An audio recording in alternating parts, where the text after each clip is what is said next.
Hey guys, tonight we're setting an extra place at the Great American Dinner Table for the strangest guest it ever seated. A small rectangular can of pink pork that a whole nation cursed, mocked, and then quietly, completely surrendered to. Not a roast. Not a Sunday ham. Not anything your grandmother would admit to on the record. No. A block of spiced mystery meat that slides out of a tin with the structural integrity of a mattress and went on to conquer more kitchens than any chef in history. Before we dig in, do me one small kindness and give the like button a gentle tap. And if the sleepy history of canned meat is easing you towards sleep, the subscribe button is right there too. I would love to know, in a comment, which sleepy town or city you're drifting off in tonight, and what unholy dish your own family still swears by.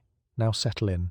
Kill the lights, switch on the fan, tuck the blanket in close around you, and maybe grab a snack, so long as it was never once suspended in lime gelatin. So how does a company sell an entire nation the one cut of pork nobody wanted? Why did soldiers who ate this 3 times a day hand out nicknames instead of medals? Did anyone actually like it? What kind of New Year's party ends with a slightly drunk actor naming a meat for $100? Could you dress a plain can up as a holiday ham and fool your own mother-in-law? How did a ribboned box of this stuff become a proud gift in one country and a punchline in another? And who exactly decided junk email should be named after lunch? Congratulations.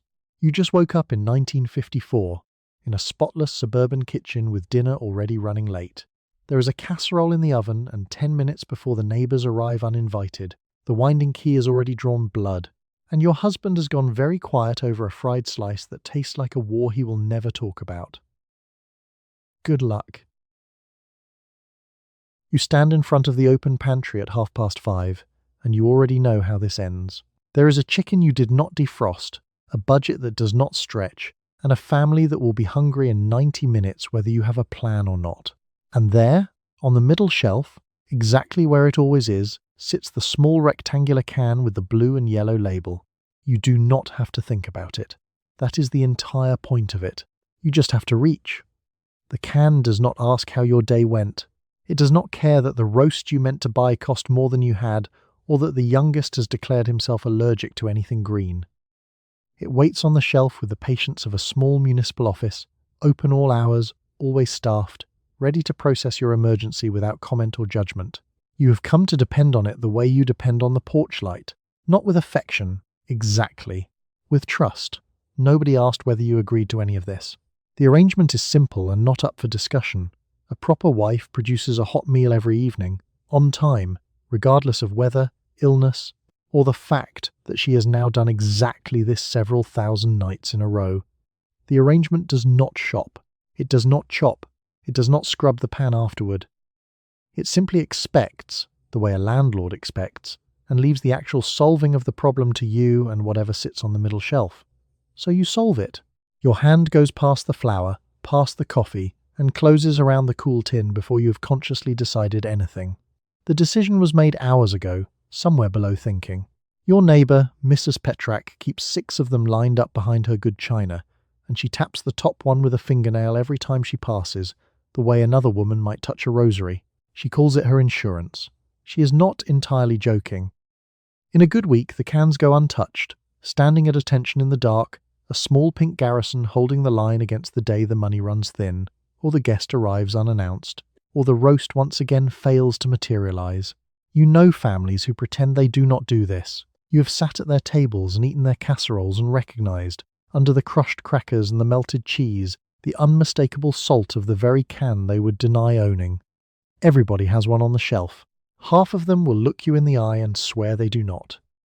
The can inspires this somehow, a loyalty people are ashamed to confess and unwilling to break, like a bad radio serial you would never admit to enjoying. The strange thing is how little it demands in return. A fresh chicken has opinions. It must be kept cold, cooked through, watched, and used before it turns, and it will punish you for any lapse. The can asks for none of this. Cheap, tireless, and effectively immortal, it will sit through a heat wave, a move, a war if it comes to that, and emerge unbothered, holding its shape, ready. It is the one thing in your kitchen that never spoils, never nags, and never once lets you down, which is more than you can say for the oven, the icebox, or several of the people who will sit down to eat tonight. You turn the can over in your hands and find the little key pressed against the bottom, and the evening's real work begins. Somewhere out in Minnesota, a company is stamping out tens of thousands more of these an hour, feeding a pipeline that runs straight into pantries exactly like yours, behind good china exactly like Mrs. Petrak's. You did not sign up for any of it, and you can no longer picture the shelf without it. 90 minutes, 5 plates, 1 can. You set it on the counter with a soft metallic click, roll up your sleeves, and get to work. You pick up the can and turn it over, because opening it is a task, not a formality. On the bottom is a small metal key, pressed flat against the tin, and your job is to pry it loose without bending it, hook it onto the little tab on the side, and roll the metal strip off in a slow spiral all the way around. This is a two-hand operation. It requires patience, a good grip, and a tolerance for the moment when the strip tears halfway and leaves you stranded. Nobody designed this key for human hands. It was designed by an engineer who has never once in his professional life stood at a counter with a toddler on his hip and 80 seconds to spare. The key is a triumph of the idea of convenience over the practice of it. In theory, it opens the can in one clean, satisfying ribbon. In practice, it is a small mechanical grudge you renew every evening. You work the key loose from the bottom, where it lies tucked flat as a tick, and you slot the notched end over the little metal tongue on the side. Then you turn. The first quarter turn is glorious. The strip of tin peels away bright and clean, curling back on itself in a tight silver coil, and for one shining moment you feel like a woman with her entire life under control. Then the strip tears. It always tears. Somewhere around the second corner, the metal simply decides it has had enough, splitting off and leaving half a ribbon welded to the can and a jagged silver lip standing up like a challenge. Now you have a partially opened can, a useless curl of tin wound around a key going nowhere, and a decision to make. You can fetch a fork and pry. You can fetch the can opener and admit defeat. Or you can grip the lip in your fingers and pull, which is exactly how the knuckle gets cut. And you know it, and half the time you do it anyway. Your mother could open one of these one-handed. You watched her do it 1,000 times, the key pinched between 2 fingers, her other hand stirring a pot, talking the entire time, never once looking down at the can. It was the small casual mastery of a woman who had opened 10,000 of them, the way a sailor ties a knot in the dark. You are not there yet. You may never be there. Your mother had a head start of 2 world wars and a depression, and you have merely a suburb and a spice rack. The key is a strange little artifact when you stop to consider it, which you never do, because who has the time? It is patient, useless, and faintly hostile, an accessory the can carries around on its own underside like a tool a prisoner has taped to his ankle.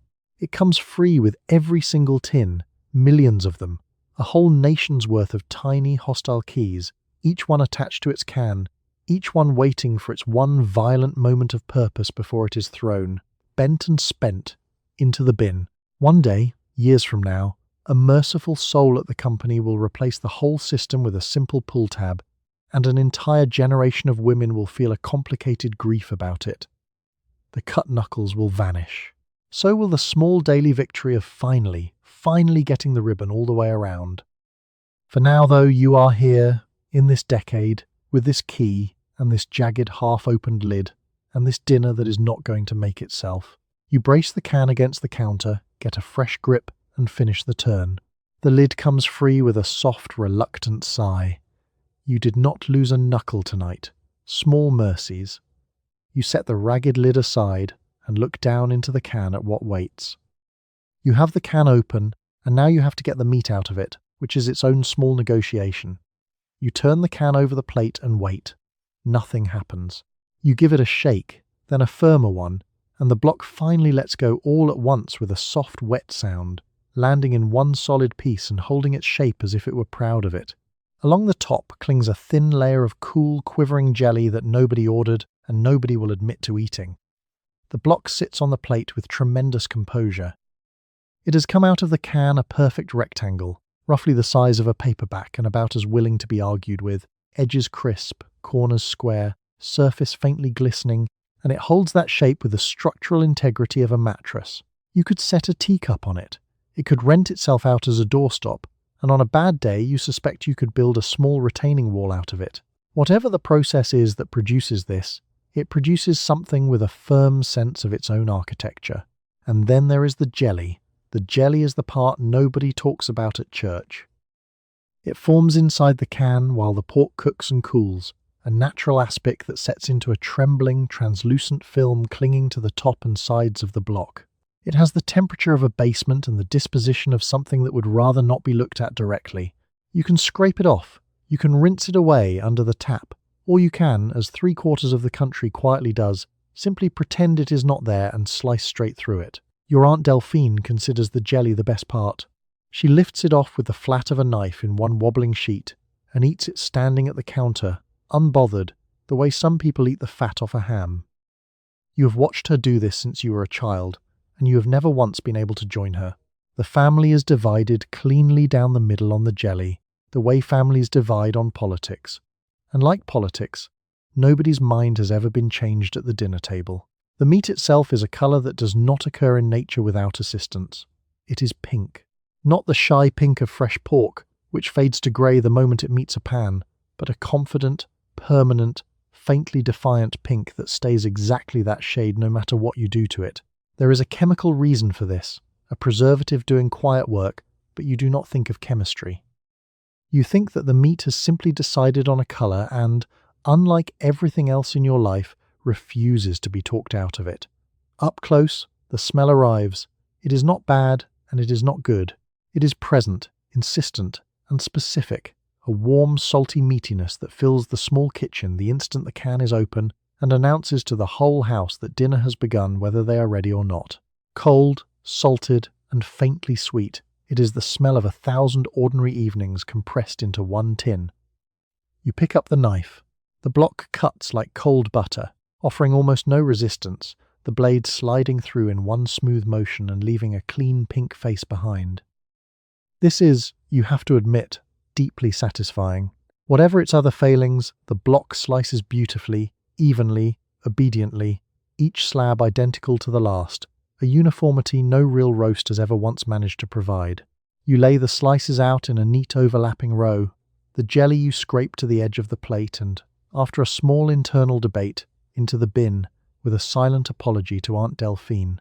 The block is now a stack of tidy pink slices, ready for the pan, the sandwich, the casserole, or whatever tonight demands of it. It gave you no trouble at all. After the fight with the key, it is almost suspiciously agreeable. You are at the stove before the coffee is finished, cutting the block into slabs about 1/4 inch thick. Because breakfast in this house has a format and the format includes fried meat, you lay the slices in the hot pan and step back, because they will spit. The edges curl up first, then brown, then crisp, and you flip each one at the exact moment before it goes too far. There is a rhythm to it you learned without meaning to. You could do it half asleep, and most mornings you do. The pan is where the meat finally becomes likable. Cold from the can, it is an ambiguous thing, pale and salty and non-committal, but heat changes its whole personality. The sugar in it caramelizes, the edges go a deep glossy brown, and the flat surfaces develop a crust that crackles when the fork goes in. Fried, it stops apologizing. It becomes salty, crisp, and genuinely good, and every child who claims to hate the meat will eat it fried without a word of protest. The slices curl as they cook, lifting at the corners like something trying to sit up. You press them flat with the back of the spatula, and they hiss and spit little bright drops of fat onto the stovetop, marking their territory. This is why you cook in the house dress and not the good blouse. The meat fights back. It is the only ingredient in your kitchen that seems to have views about being cooked, and it expresses those views directly onto your forearms. Your son, the 8-year-old, has appointed himself inspector of the pan. He drags a chair over, climbs up, and watches the whole operation with the grave attention of a foreman, informing you which slice is his and defending that claim against all comers. He likes the corners best, the parts that go nearly black and shatter like glass. He would eat a full can's worth of corners if you let him, and leave the soft middles for the rest of the world. There is a science to the heat you never learned from a book. Too low, and the slice goes limp and greasy, sweating in the pan without ever crisping, a sad, translucent thing. Too high, and the sugar burns before the inside warms, leaving you a slice that is charcoal on the outside and cold in the centre. The window between the two is narrow, and you find it by feel, by sound, by the particular pitch of the sizzle, the way a mother knows a fever without a thermometer. The smell moves through the house like a town crier.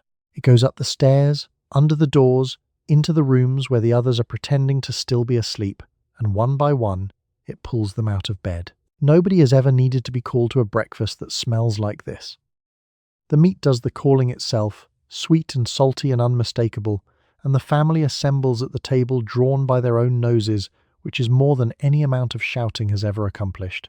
You plate the slices as they finish, keeping the first ones warm at the edge of the stove while the last batch crisps. Eggs go in the empty pan afterward, cooked in the fat the slices left behind, which is the whole reason the eggs from this pan taste better than eggs from any other. Nothing here is wasted. The grease is a resource, the corners a currency.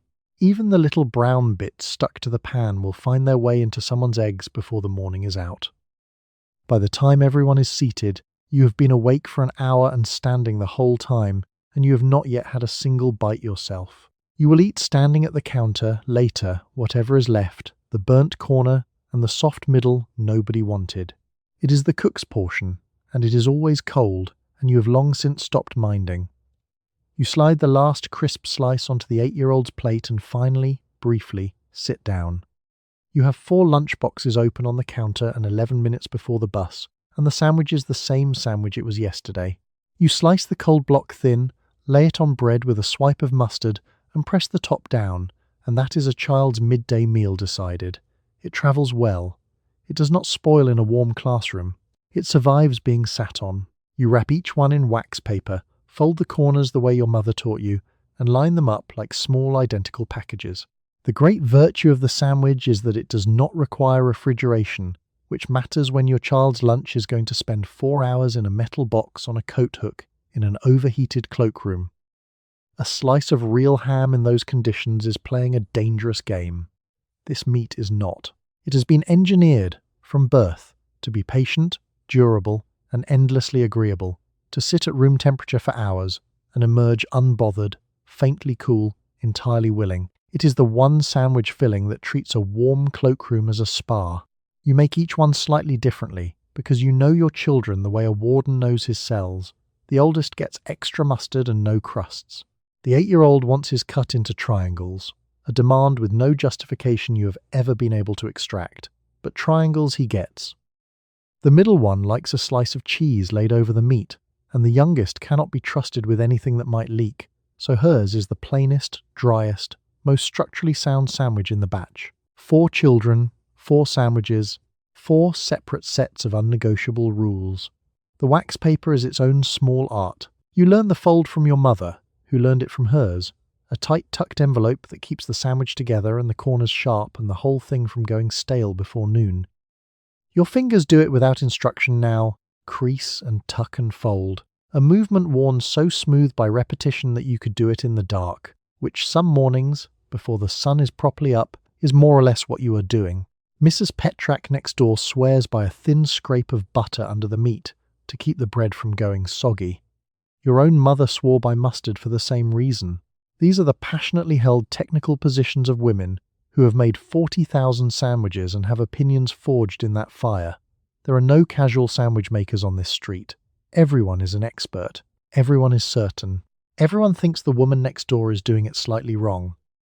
The sandwich is also, quietly, a message. When your child opens that wax paper at the long cafeteria table, the other children will see what is inside, and a small silent census will be taken. The meat is respectable. It is not shameful, not a mark of a family that has fallen on hard times, because half the boxes in that cafeteria contain exactly the same pink slice. It is the great equalizer of the lunch table, the filling that says your family is getting by like everyone else's, no better and no worse, which in this neighborhood is precisely the correct thing to say. You tuck the 4 wrapped bundles into the 4 metal boxes, add an apple to each, and snap the lids shut. There is a satisfaction in the row of them, sealed and ready, a small fleet of lunches launched into the day. In 4 hours, in 4 different classrooms, 4 children will unwrap 4 sandwiches you made in the dark before you are fully awake, and none of them will think about it for even 1 second, which is exactly how you know you have done it right. The bus horn sounds at the corner. You press the boxes into their hands, straighten a collar, and send them out the door into the cold, bright morning, fed and packed and accounted for. You have company coming Sunday, and company means the table has to look like more than it costs. So you take the whole block, unsliced, and you begin the performance. You score the top in a shallow diamond pattern with a paring knife, press a whole clove into each little cross, and pin bright yellow pineapple rings to the surface with toothpicks. Then comes the glaze, brown sugar and mustard, brushed on thick. From the doorway, once it bakes, it will look like a real glazed ham. Up close is a different conversation. This is the meat's most ambitious role, and you are its costume department. Left alone, it is a modest 12-ounce brick. But dressed correctly, staged under the right light, it can pass for the centerpiece of a proper feast. The kind of ham a family with a bigger budget would set down without a second thought. The whole trick lives in the details. The diamonds have to be even. The cloves have to stand up straight. The pineapple has to gleam. You are not cooking so much as set dressing, staging a small domestic illusion for an audience of your husband's boss and his easily impressed wife. The scoring is genuinely satisfying. The blade glides through the soft surface in clean lines, first one direction, then the other, until the top is a neat grid of diamonds waiting to be studied. You press a clove into each intersection with your thumb, one after another, dozens of them, and the little brown spikes give the block a formal, spiced, faintly medieval dignity it has done nothing to earn. Your grandmother taught you this, and she was ruthless about it. She would stand at your shoulder, tapping each crooked clove straight with one bent finger, muttering that a lazy diamond fools nobody. She had raised 6 children on this trick through years when a real ham appeared once a year, if at all, and she considered the dressing up of plain meat to be not a deception but a kindness, a way of giving your family the experience of plenty on the budget of scarcity. She was proud of it. You should be too, she told you, and mostly you are. The pineapple is the part that gives the game away to anyone paying attention, because no ham on earth arrives from the butcher wearing fruit. But that is the genius of it. The rings are so bright, so cheerful, so aggressively festive, that they pull the eye away from the meat entirely. Nobody studies the pork under a crown of pineapple. The fruit is not garnish. The fruit is a distraction, glossy, golden, and strategic, and you deploy it exactly the way a magician deploys a wave of the other hand. Into the oven it goes, and now chemistry does the last of the work. The sugar melts and darkens, the surface goes sticky and lacquered, the whole thing takes on the deep caramel shine of something that cost 4 times what it did.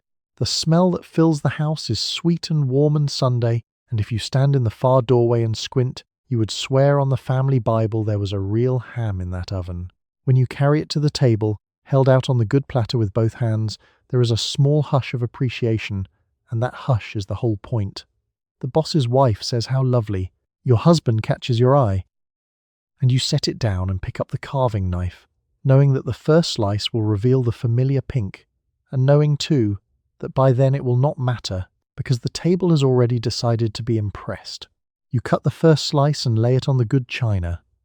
It is, in its way, a small triumph, staged on a budget, held together with toothpicks, and entirely convincing from more than 3 feet away. You have 1 can and 5 people, and the arithmetic does not work unless you make it work. So you reach for the method every woman on your street knows by heart. You dice the block into cubes, fold them into a pan of noodles, pour a can of condensed soup over the whole thing, scatter a handful of frozen peas across the top, and bake it until it bubbles at the edges. 1 small brick of meat becomes a full dish. Nobody counts the cubes. That is the genius of the casserole. The casserole is the great financial engine of the modern kitchen, and the meat is its most cooperative fuel. The whole principle is dilution.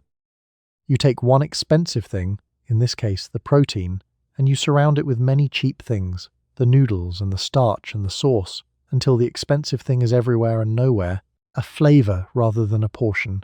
Done well, a single can convince 5 people they have each eaten meat, when in truth they have each eaten roughly 2 ounces of it, and a great deal of very confident sauce. The condensed soup is your co-conspirator. Poured straight from its own can, undiluted, it becomes a thick grey binding agent that holds the whole dish together and coats every noodle in a uniform, salty, faintly creamy blanket. It does not taste like mushrooms. It does not taste like much of anything specific. It tastes like casserole, which is its own category, comforting, beige, and impossible to describe to anyone who did not grow up eating it. Your sister-in-law, Bernadette, has elevated the casserole to something close to a religion. She keeps a stack of index cards bound with a rubber band, each one a variation, and she deals them out at family gatherings like a fortune teller laying out a spread. This one has crushed crackers on top. This one has cheese. This one, her masterpiece, has both, plus a ring of the fried meat arranged on the surface, in a pattern she calls a sunburst, and everyone else privately calls a lot. Bernadette does not stretch a budget. She choreographs it. The topping is where a woman signs her work. A bare casserole is an admission of defeat, but a casserole crowned with golden crumbs or bubbling cheese or a lattice of something crisp is a casserole that says effort was made, love was present, corners were not cut, even when every single corner was, in fact, cut. The topping is the difference between feeding your family and being seen to feed your family. And in this decade, the being seen is not optional. There is real skill hidden in the humble pan, whatever the magazines imply about it being effortless. The ratios have to be right, or the whole thing turns to paste. Too much soup, and it is soup. Too little, and it dries to a crust. The noodles have to be undercooked going in, because they will drink the sauce and swell in the oven. And a woman who forgets this ends up with a dish of bloated grey worms she will never live down at the next church supper. You learned all of this the hard way, and you learned it once. Into the oven it goes, and 40 minutes later it comes out transformed, browned and bubbling and fragrant, an unassuming mixture of pantry oddments elevated into something that looks, convincingly, like a meal a person planned. You set it steaming on a folded towel in the centre of the table, and the family descends, and not one of them pauses to consider that dinner tonight was one small can, some noodles, and a great deal of maternal engineering. You serve out 5 portions, generous ones, and there is even a little left in the corner of the pan for tomorrow. The arithmetic worked after all. It always works, when you are the one making it work. You are putting away the groceries, and you buy 2 extra cans you do not need this week, because you learned a long time ago not to trust an empty shelf. You slide them to the back of the pantry, behind the flour and the coffee, where they will sit for months without complaint. They will not spoil. They will not need the icebox. They will simply wait, patient as furniture, for the payday that comes up short or the week the paycheck does not. You are not hoarding. You are buying insurance you can fry. The back of the pantry is where you keep your nerve. Anyone can stock a shelf for the week ahead. It takes a particular kind of woman, one who remembers a leaner decade, to stock a shelf for the week that has not gone wrong yet. Your mother did this. Her mother did this. It is a habit passed down the female line like a cheekbone, a quiet refusal to ever again be caught with a hungry family and nothing on the shelf. Because some of the women in your family were caught exactly that way once, and they never fully recovered from it. The cans are perfect for the purpose because they do not judge you for the weight. Fresh food is a tyrant. It demands to be used, nagging from the icebox, threatening to turn, guilt-tripping you every time you open the door. The cans do the opposite.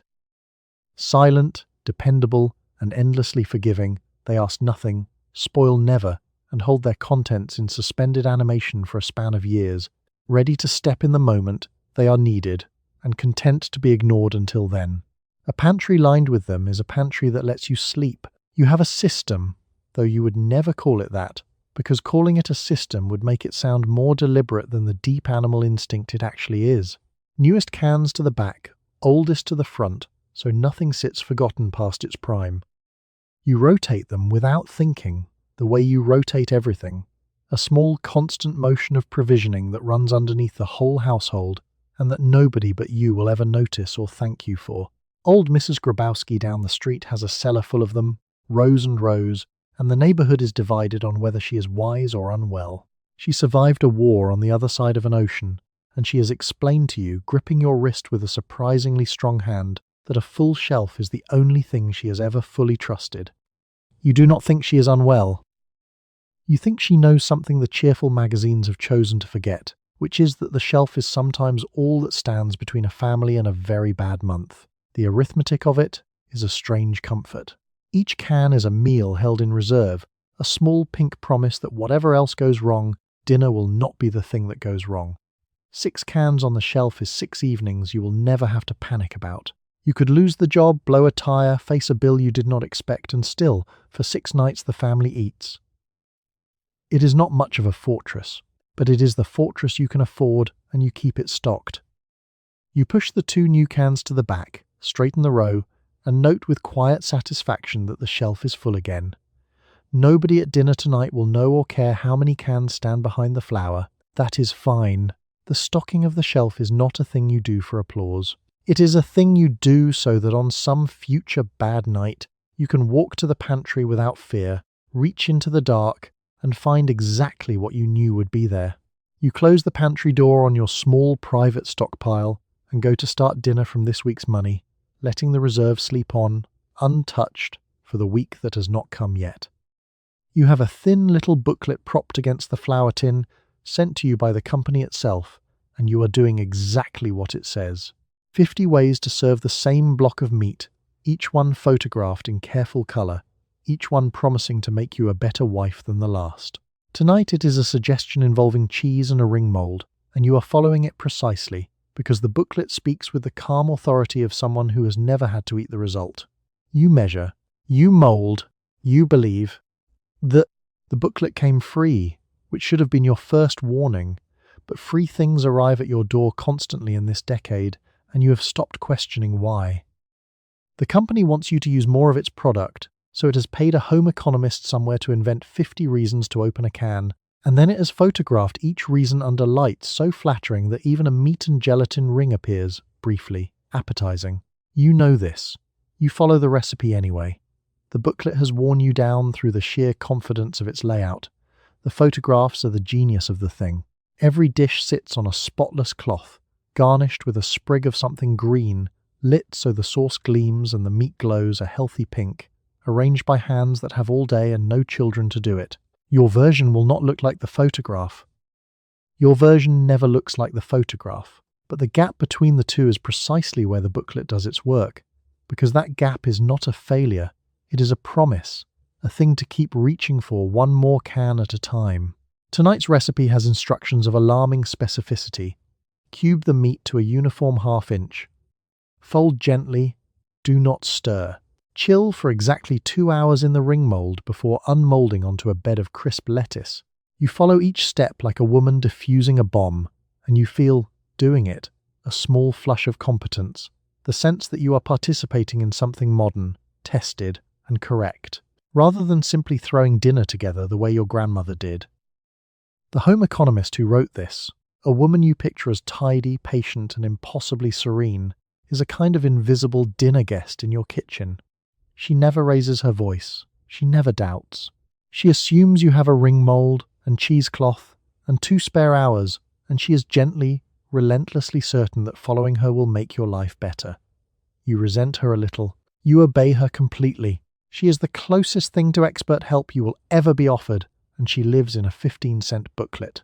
The unmolding is the moment of truth, and it is always a gamble. You run a knife around the edge, invert the mold onto the lettuce, hold your breath, and tap.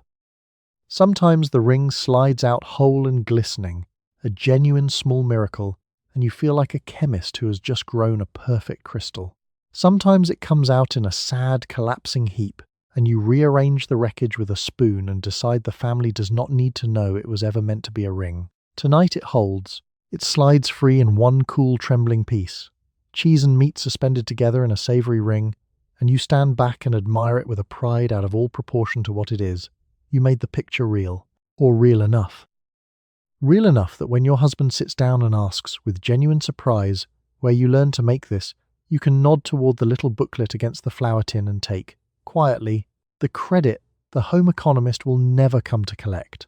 You set the ring on the table on its bed of lettuce, and it wobbles and it holds, and for one evening you are exactly the woman the booklet promised you could become.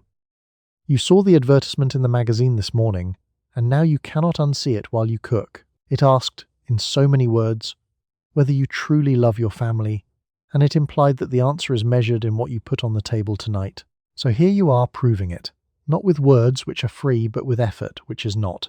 The magazine has decided that devotion is a casserole, and you are performing devotion, one careful layer at a time, for an audience that will finish in 11 minutes and ask what is for dessert. The advertisement was a marvel of quiet cruelty. It did not shout. It did not have to. It simply showed a radiant woman setting down a perfect dish before a beaming family, and beneath her, in gentle type, a question shaped like encouragement and built like a trap. Do you give your family your best? The correct answer, the only answer, requires you to buy the product and cook the dish, and the advertisement knows this, and smiles, and waits. Imagine if every purchase came with this same tender interrogation. Imagine buying soap that asked whether you truly wanted your children to be clean, or a broom that gently wondered aloud about the state of your floors and, by extension, your soul. You would riot. And yet here, in the kitchen, the guilt is served so softly, so lovingly, wrapped in such flattering photographs, that you swallow it whole and go to the pantry and prove yourself, again, on schedule. Your friend Loretta sees straight through the whole apparatus and says so loudly over coffee, waving her cigarette like a small torch. She calls the advertisements a protection racket run by men who have never cooked a meal, selling women their own guilt back to them at 15 cents a can. She is completely right, and you agree with every word. And then you both go home and cook the dinner exactly as instructed, because being right about the trap and being caught in it turn out to be entirely different skills. The cruelty of it is that the effort is real even when the manipulation is obvious. You genuinely do want to feed them well.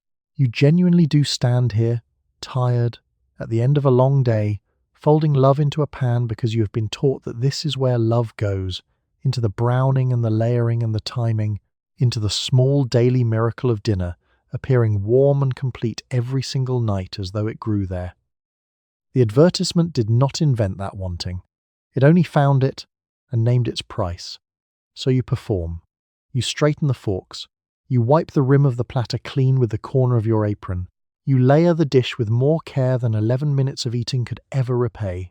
You arrange the whole thing to be looked at, briefly, before it is destroyed, because being looked at and appreciated, even for a moment, even by children who will forget it instantly, is somehow the wage you are working for. Devotion, effort, and love poured into a dish that will be scraped clean and forgotten by morning. And the strange thing, the thing the advertisement counted on, is that it works.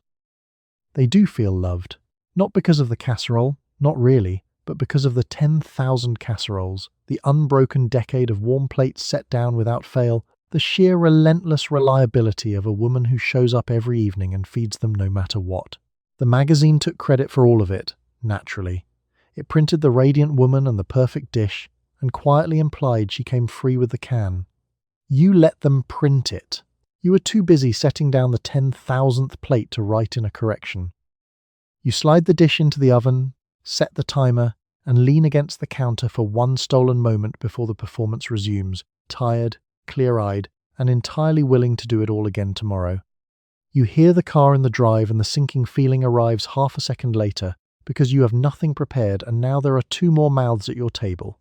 This is the exact emergency the pantry can was bought for. You are already moving toward it before the doorbell finishes.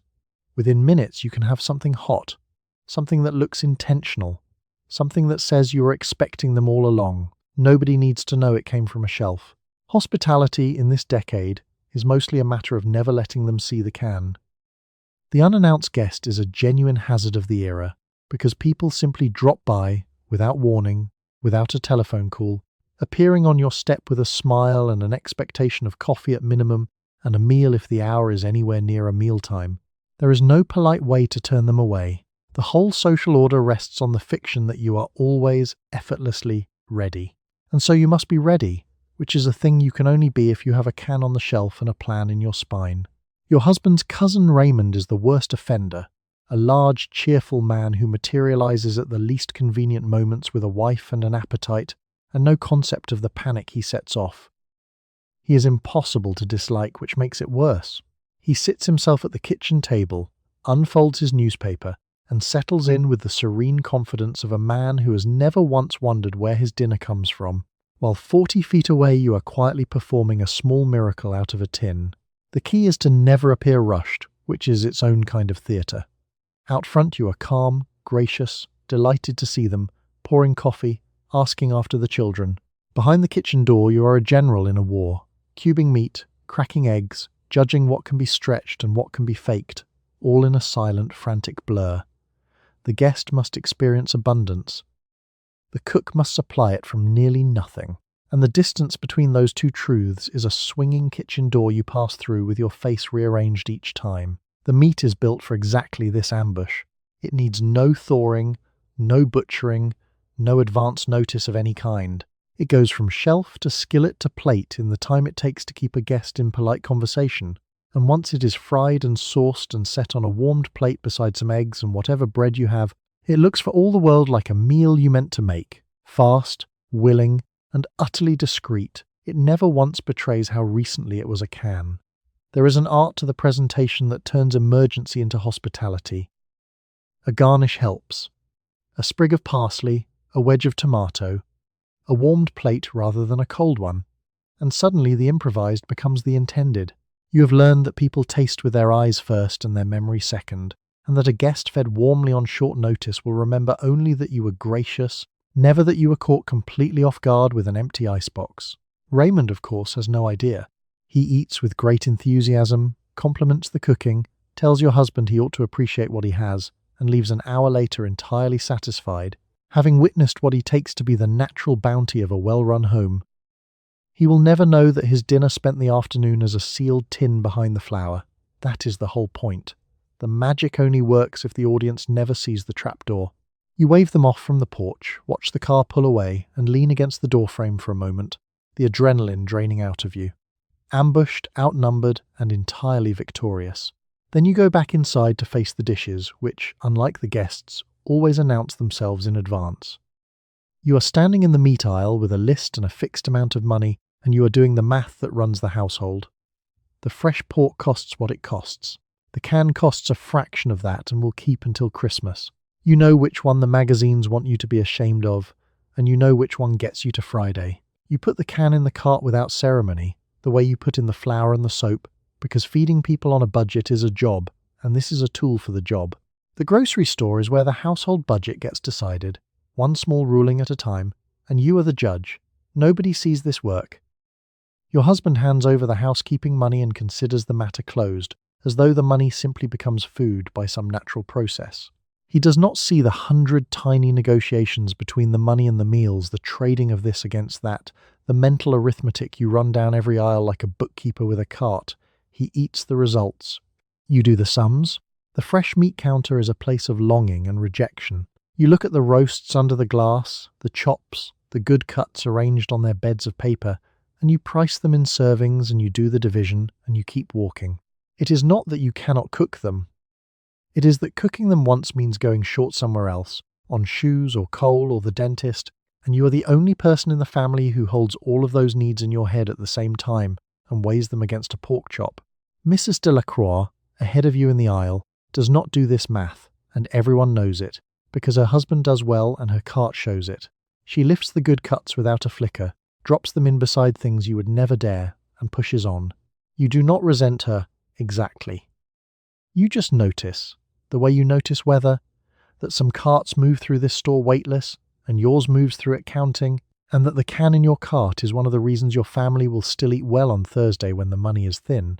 The can, when you reach it, is a relief precisely because it requires no agonizing. Cheap, reliable, and predictable, it costs the same this week as last, makes no seasonal demands, and never once surprises you at the register.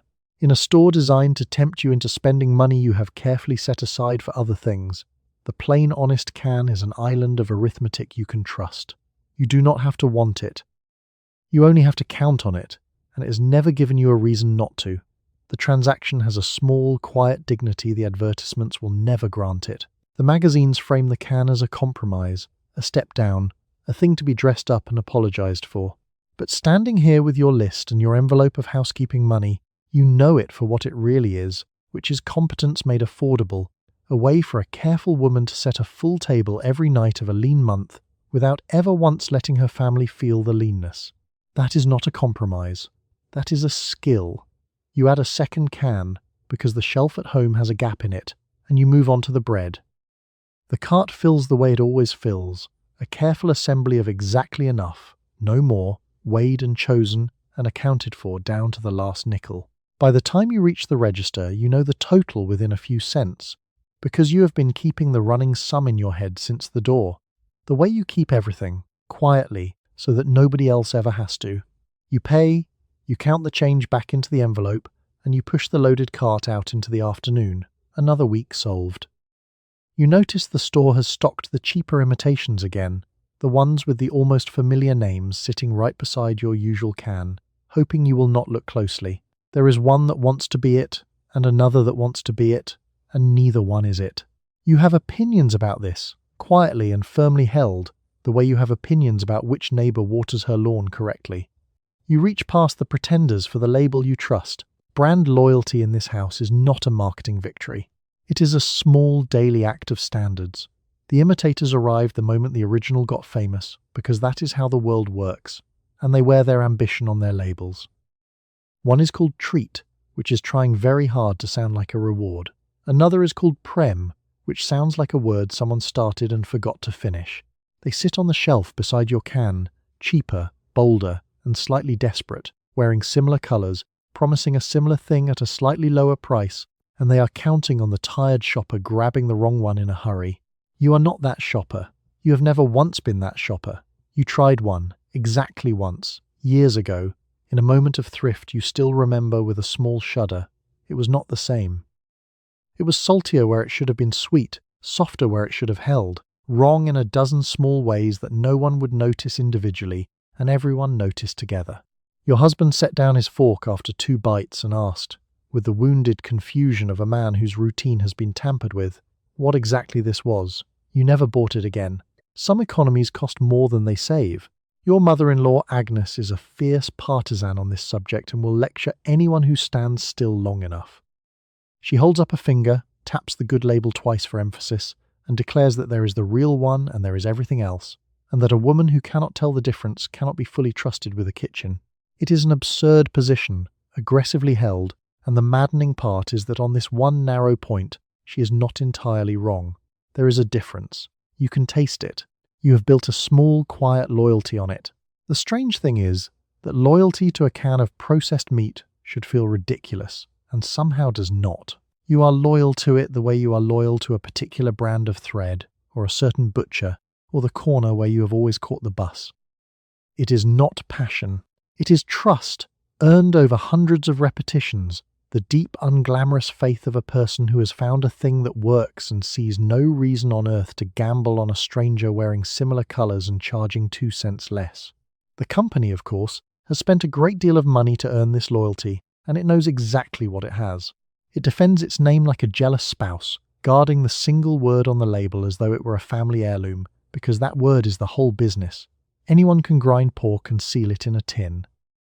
Only one of them gets to be the name that a woman reaches for without thinking, the default, the trusted, the one the imitators can only ever imitate. That reaching, multiplied across millions of kitchens, is the entire empire. You put your can in the cart and leave the pretenders on the shelf to be bought by someone in a hurry, someone who does not yet know the difference, someone who will learn it the same way you did, over a disappointed dinner and a husband's puzzled fork. You almost feel sorry for them. Then you remember it is not your job to educate the whole grocery store only to feed your own table correctly, and you move on. The right can rides home in your cart, exactly as it has every week for years, and the household order holds for one more Thursday. You are slicing the block when the smallest one at the table asks the question you have been avoiding, which is what, exactly, this is made of. You know some of it. You know it is pork, mostly, and salt, and a few things you could not name under oath. You know the company keeps the real meaning of the name a secret, as though it were a matter of national importance rather than lunch. You give the answer every mother gives, which is confident, vague, and designed to end the conversation before the follow-up question. The truth is that you do not fully know, and the company has arranged things so that nobody quite does. The name itself is a riddle they have refused to solve for decades. Some say it means spiced ham, tidy and plausible. Others insist it stands for shoulder of pork and ham, which is at least honest about the shoulder. The company will confirm neither, guarding the answer like a recipe for gunpowder, letting the mystery sit there on every label, unbothered, for a generation of curious children to break their small teeth on. Your daughter, 7 and relentless, is not satisfied with confident and vague. She has reached the age where every answer is merely the doorway to a further question, and she follows what with why and why with but how, backing you slowly into a corner of the kitchen you cannot argue your way out of. She holds a slice up to the light and studies it like a jeweler with a suspect stone, turning it, frowning, entirely unconvinced by your assurance that it is simply pork and love. The honest answer, if you gave it, would be a short list of things that sound alarming only because they are written down. Pork, yes. Salt, of course. Water, which seems like cheating but is apparently allowed. A little sugar, and something with a chemical name that keeps the meat that determined shade of pink, a preservative doing its quiet, loyal work so that the block can sit on a shelf for years and emerge exactly as it went in. It is not sinister. It is just specific, and specificity, read aloud to a 7-year-old, always sounds like a confession. You settle, as generations of mothers have, on strategic vagueness. It is meat, you tell her. Good meat, the kind soldiers ate to win the war, the kind grandma served your own father when he was your age. This is all true, and it is deployed with intent, because a fact wrapped in a story stops being a question and becomes a heritage. She lowers the slice. The war and Grandpa have done what mere ingredients could not. Curious, stubborn, and briefly satisfied, she takes a bite. There is a lesson in here about how little any of us know about what we eat, but you are not going to teach it at dinner. You do not know exactly what is in the bread, either, or the soup, or the bright red drink she loves. The modern kitchen runs on 1,000 small acts of trust. The quiet agreement to eat the thing on the label without demanding to see how it was made, and a 7-year-old at a dinner table is simply too young to have signed that agreement yet. She will. Everyone does. You did. The mystery in the end is part of the appeal, though you would never say so. A thing you fully understood might lose some of its magic. The block keeps its secret, the company keeps its secret, and the family eats, night after night, a meal whose full contents no one at the table could recite, held together by trust, habit, and the good sense not to ask the question your daughter just asked.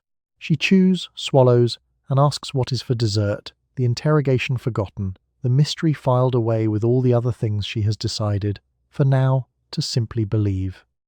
You have one at the table tonight who has decided, with the full conviction of a 6-year-old, that the meat is the enemy, arms crossed, lip out, a refusal that has the structure of a labour dispute. You have been here before, and you know the tools available to you, the bribe of dessert, the appeal to the starving children elsewhere, the quiet threat of the same plate reappearing at breakfast.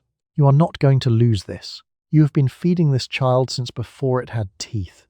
But it is going to make you work. The refusal is total and unexplained, which is the pure form of the thing. He cannot tell you what is wrong with it, because nothing is wrong with it, because the objection is not really to the meat at all, but to the whole idea of being told what to do at the end of a long day when he, too, is tired and small and out of patience. The meat is merely the hill he has chosen. It could have been the peas. Tonight it happens to be the pink slice sitting untouched and accusing on his plate. You open with diplomacy, because diplomacy is cheap and sometimes it works. 3 bites, you offer, just 3, and then the dessert that is currently being held hostage in the kitchen. He considers the terms with the narrowed eyes of a man who has been offered a bad contract before. He counteroffers with 1 bite, a figure you both know is an insult, and the negotiation settles, as these things do, somewhere in the reasonable middle, at 2 bites and no vegetables, a treaty neither side is happy with, which is how you know it is fair. Your own mother would have skipped all of this.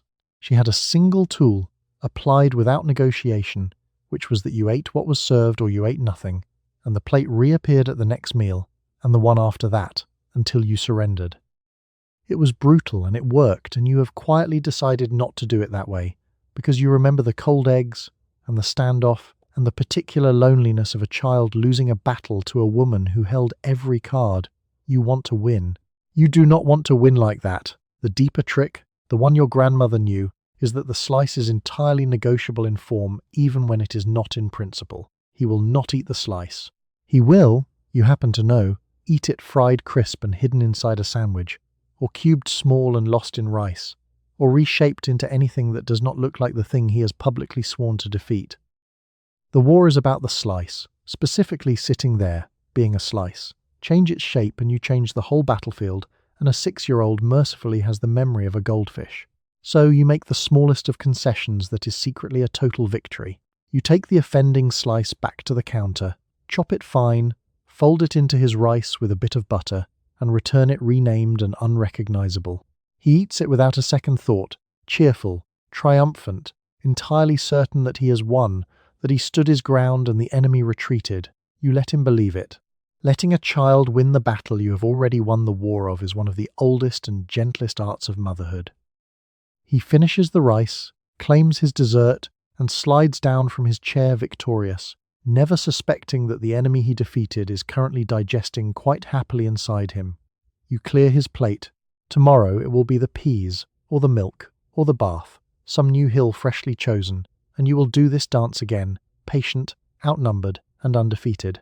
You save a slice for his lunch tomorrow, fried crisp the way he likes without knowing it is the same thing, and you file another small win under the enormous invisible ledger of feeding a child who does not want to be fed.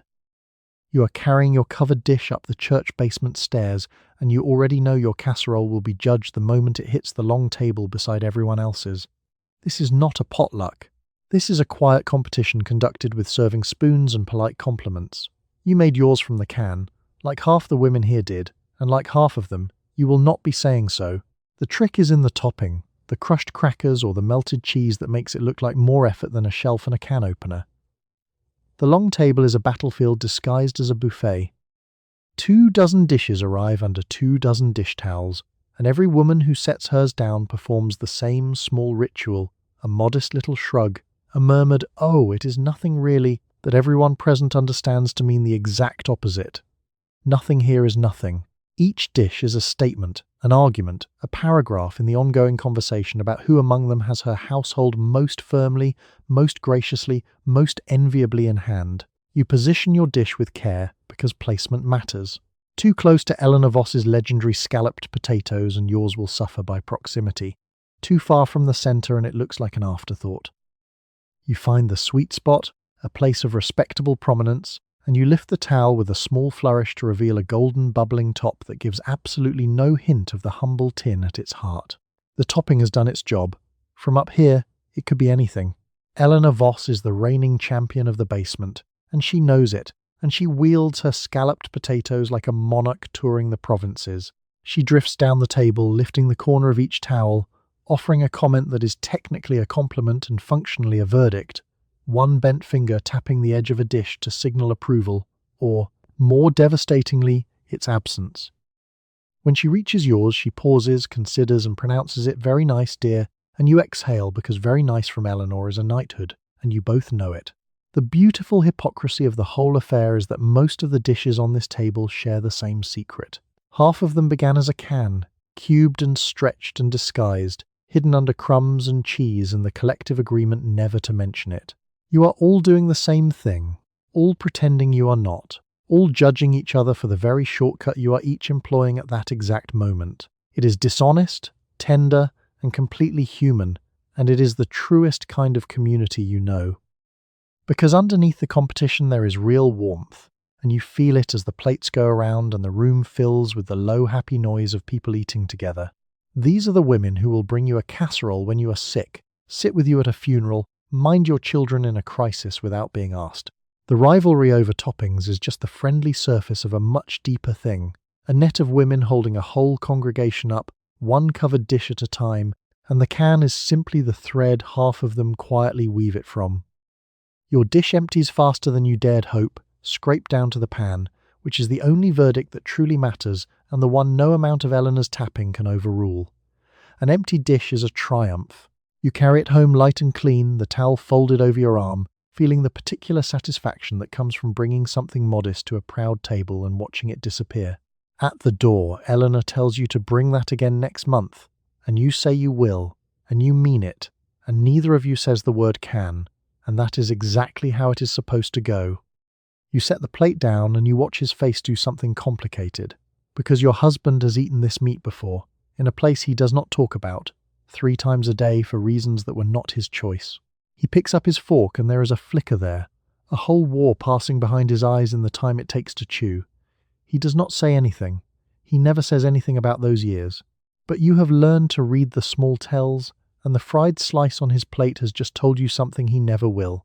He came back from the Pacific with a great deal he would not describe and a complicated relationship with exactly one food. He will eat almost anything you put in front of him, gratefully without complaint. But this particular meat lands differently and always has, and in the early years you did not understand why a simple fried slice would make a cheerful man go briefly, quietly, somewhere else. You know now.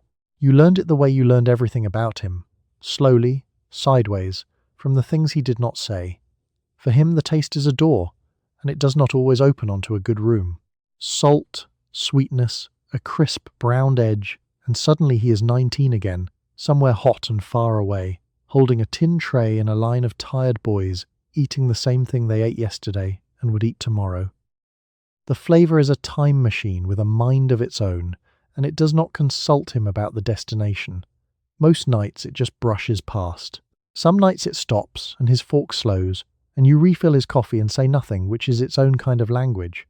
Your own father was the same about a different food, unable to abide the smell of a particular soup, and your mother simply never made it, for 40 years, without ever once being told why. This is a thing wives do, you have come to understand. You keep a quiet map of your husband's invisible wounds, the foods and songs and dates that open the wrong doors, and you steer gently around them, and he never knows you are steering, and that not knowing is the whole gift. And yet you keep making the meat, because here is the strange tenderness of it. He wants it. For all its ghosts, the taste is also home now. The flavour of a wife's kitchen and a warm plate and a war survived, and he would be quietly hurt if it vanished from the table. The same slice that carries him back to the tin tray also carries him forward to this one, to the lamplight and the children and the woman across the table, who knows exactly what he is chewing on and loves him through it. Bitter, sweet, and layered, it is both the worst of his memory and the proof that he made it out. So you cook it right. You fry it crisp, the way the mess halls never bothered to, edges caramelized and dark, so that it tastes as little as possible like the joyless boiled slabs of his memory, and as much as possible like something a person who loves him chose to make. It is the smallest of alchemies, turning a ghost into a comfort by paying attention to the details no army ever did, and it is one of the truest things you know how to do for him. Tonight, the flicker passes quickly. He chews, swallows, looks up, and gives you the small private smile that means he is here, at this table, in this year, with you. You pass him the bread. The war stays where it belongs, behind his eyes, and dinner goes on, warm and ordinary, and hard won. You are somewhere in the Pacific with a tin tray and a line that does not move fast enough, and you already know what is waiting at the end of it. It was there at breakfast. It was there at what they generously called lunch. And it is here again now, fried or boiled or simply cold, gleaming faintly under the tent light. You hold out your tray because holding out your tray is not optional. The war has many horrors, and this is the small, daily, grinding one that nobody back home will ever quite understand. The meat found you here for a simple reason, which is that nothing else could. Fresh food cannot cross an ocean and sit on a jungle island in the heat without turning, but the can. It arrives by the crate, by the ton, by the improbable mountain, stacked in supply dumps taller than a man, indestructible and eternal, the one thing in this entire theatre that the climate cannot kill. You are being fed, faithfully, by the single food engineered to survive precisely the conditions that are slowly wearing the rest of you down. The cook, a heavy-set man named Dombrowski, who was a mechanic in civilian life and cooks like one, has run out of ideas by the second week and stopped pretending otherwise. He slaps a slab onto your tray with the flat of his ladle and the dead eyes of a man who has served this exact thing 400 times and expects to serve it 400 more. He is not cruel. He is simply out of inspiration, working with the only ingredient the war reliably sends him, and you cannot really blame a man for the limits of his supply line. The monotony is the enemy the recruiters never mentioned. You trained to face bullets, and you were ready, more or less, for bullets. Nobody prepared you for the slow psychological siege of the same flavour at every meal, salt and pork and that faint sweet edge, 3 times a day after day, until the taste stops being food and becomes a kind of weather, an unchanging climate you live inside and can no longer escape or even properly perceive. And yet, and here is the thing you will only admit years later, it keeps you alive. Standing, fighting, breathing keep requiring fuel, and the fuel keeps arriving in these small, dull, rectangular tins, protein and fat and salt, in the exact proportions a worn-out body needs. Indifferent to whether you are grateful, you curse it with your mouth full. Reliable, portable, and indestructible. It asks for no thanks and gets none, and it feeds you anyway, meal after joyless meal, all the way to the far side of a war. Somewhere across the ocean, there is a factory in a small cold town stamping these out around the clock, and behind that factory a whole country deciding that this specific tin is how it will keep its sons fed at the ends of the earth. It is a strange thing to feel, homesick and grateful and resentful all at once toward a can of meat. But that is the war for you. It takes the simplest things and loads them with more feeling than they were ever built to carry. You take your tray to a crate that serves as a table and you eat, because a body at war does not have the luxury of appetite, only need. The slab is warm tonight at least, and Dombrowski found a little mustard from somewhere, and small mercies are the only kind on offer out here. You clean the tray. You will do this again in a few hours. You have stopped counting how many times. What you do not yet know is that this taste is following you home, that one day it will sit on a clean plate in a quiet kitchen and mean something entirely different. For now it means only the war, and the line, and the tray, and the grinding daily proof that you are, against everything, still here to eat it. You and the men in your unit have developed a coping strategy for the meat that appears at every meal, and that strategy is contempt, performed loudly and often. You have given it names. You call it the ham that failed its physical. You call it meatloaf that never went through basic training. You make up new ones over the tin trays, each worse than the last, because a joke is the only weapon issued to you against the thing on your plate. Somewhere in Minnesota, a company is quietly filing your complaints. You would not believe how many. The naming is a small daily insurgency, and it is the one part of the meal you actually look forward to. The meat cannot be improved, cannot be avoided, cannot be argued with, but it can be mocked, and mockery is free and infinite and entirely yours. Every tray in the line is an opportunity for a new insult, and the competition is fierce. A man who lands a good one, a genuinely fresh slander, wears it for days like a decoration. It is the only medal handed out at this table, and it is awarded by laughter. Private Kowalczyk is the reigning champion of the tent, a skinny kid from Detroit with a genius for the specific insult. He holds his slab up on the end of his fork, turns it in the light like an inspector at a hearing, and delivers his verdict to the whole tent in the flat tone of a coroner. The tent roars. The meat, indifferent as ever, does not defend itself. Kowalczyk takes a bow and eats his ruling, and somehow the same slab everyone despises goes down a little easier for having been properly abused first. The humour is doing real work, though none of you would call it that. Out here, where so much is beyond your control, the joke is a way of taking back a small square of ground. You cannot choose the island, the orders, the heat, or the hour you might die. But you can choose to laugh at your dinner, together, loudly, and in that shared laughter there is something like defiance, warm, stubborn, and unkillable, a way of telling the war that it has not yet gotten all of you. Some of the men take it further and write letters, not to sweethearts, not tonight, but to the company itself, long aggrieved complaints addressed to the people responsible for the tin, detailing exactly what they think of it in language that would not pass the chaplain. It is a joke, and it is not. There is real feeling in those letters, the accumulated grievance of 1,000 identical meals, poured out to the one target far enough away to be safe to blame. You hear the company keeps them. You hope it does. Someone ought to know. What none of you can see, hunched over your trays inventing new insults, is that this meat is quietly becoming the most famous food of the entire war, and that your contempt is a strange kind of fame. You are making it legend, one slander at a time. The nicknames will outlive the battles. Men who forget the names of islands will remember, 40 years on, exactly what they called their dinner, and they will laugh again, older and softer, at a joke that first kept them sane in a place they survived and rarely discuss. For now, though, it is just tonight, and just the tent, and just the tray. Kowalczyk is already loading his fork for another verdict, and the men are leaning in, and you are grinning before he even opens his mouth. The meat sits there taking it, as it always does, feeding you even as you tear it apart. You eat the slab, insult and all, and you feel for the length of one shared laugh almost like yourself again, which is the whole reason the joke exists. You are running your hand under the cold tap because the winding key got you again, right across the knuckle, a thin red line where the torn edge of the metal strip caught you mid-roll.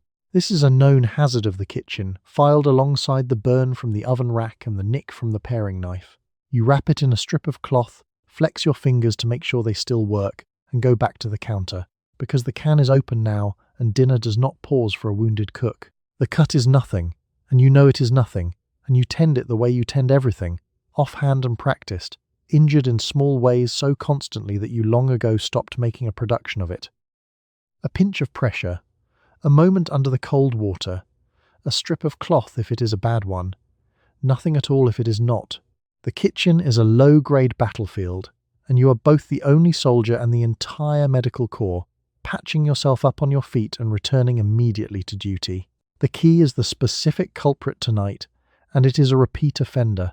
That jagged edge where the metal strip tears is precisely knuckle height when you are rolling the can open, and it lies in wait there, bright and thin and patient, for the one moment your grip slips or your attention wanders to the pot boiling over behind you. It has gotten you a dozen times. It will get you a dozen more. You have a private grudge against it, sharp, specific, and entirely justified, the way you might resent one particular stare that has tripped you for years. Your hands tell the whole story if anyone ever bothered to read them, which nobody does.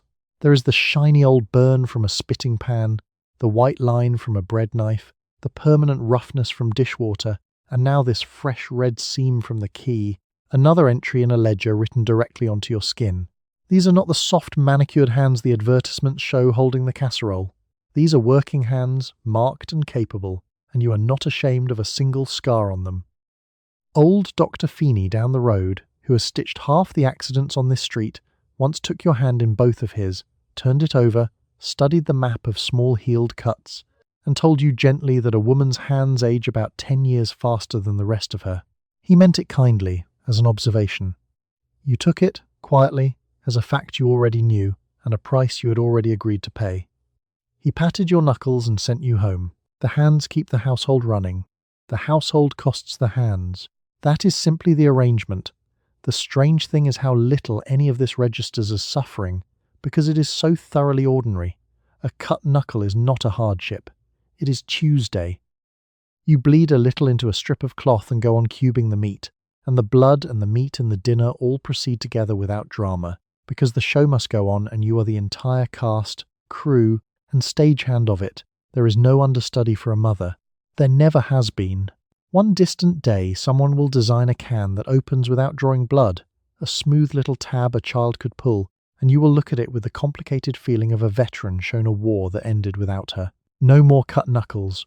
Also no more small daily proof of your own competence, the little wound you earned feeding your people.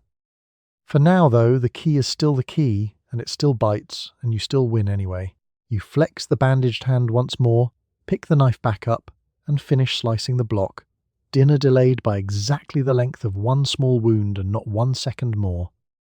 You have half a block left over, wrapped in wax paper, sitting in the icebox where it has developed a faint film and a distinct sense of obligation. You did not finish it last night, and now it is your problem, because in this house food is not thrown away, it is redeployed. You are going to find a use for it today, diced into eggs or fried for a sandwich or hidden in a hash, because the alternative is waste, and waste is a moral failing your mother trained out of you before you were 10. The half block sits on the cold shelf like an unpaid debt.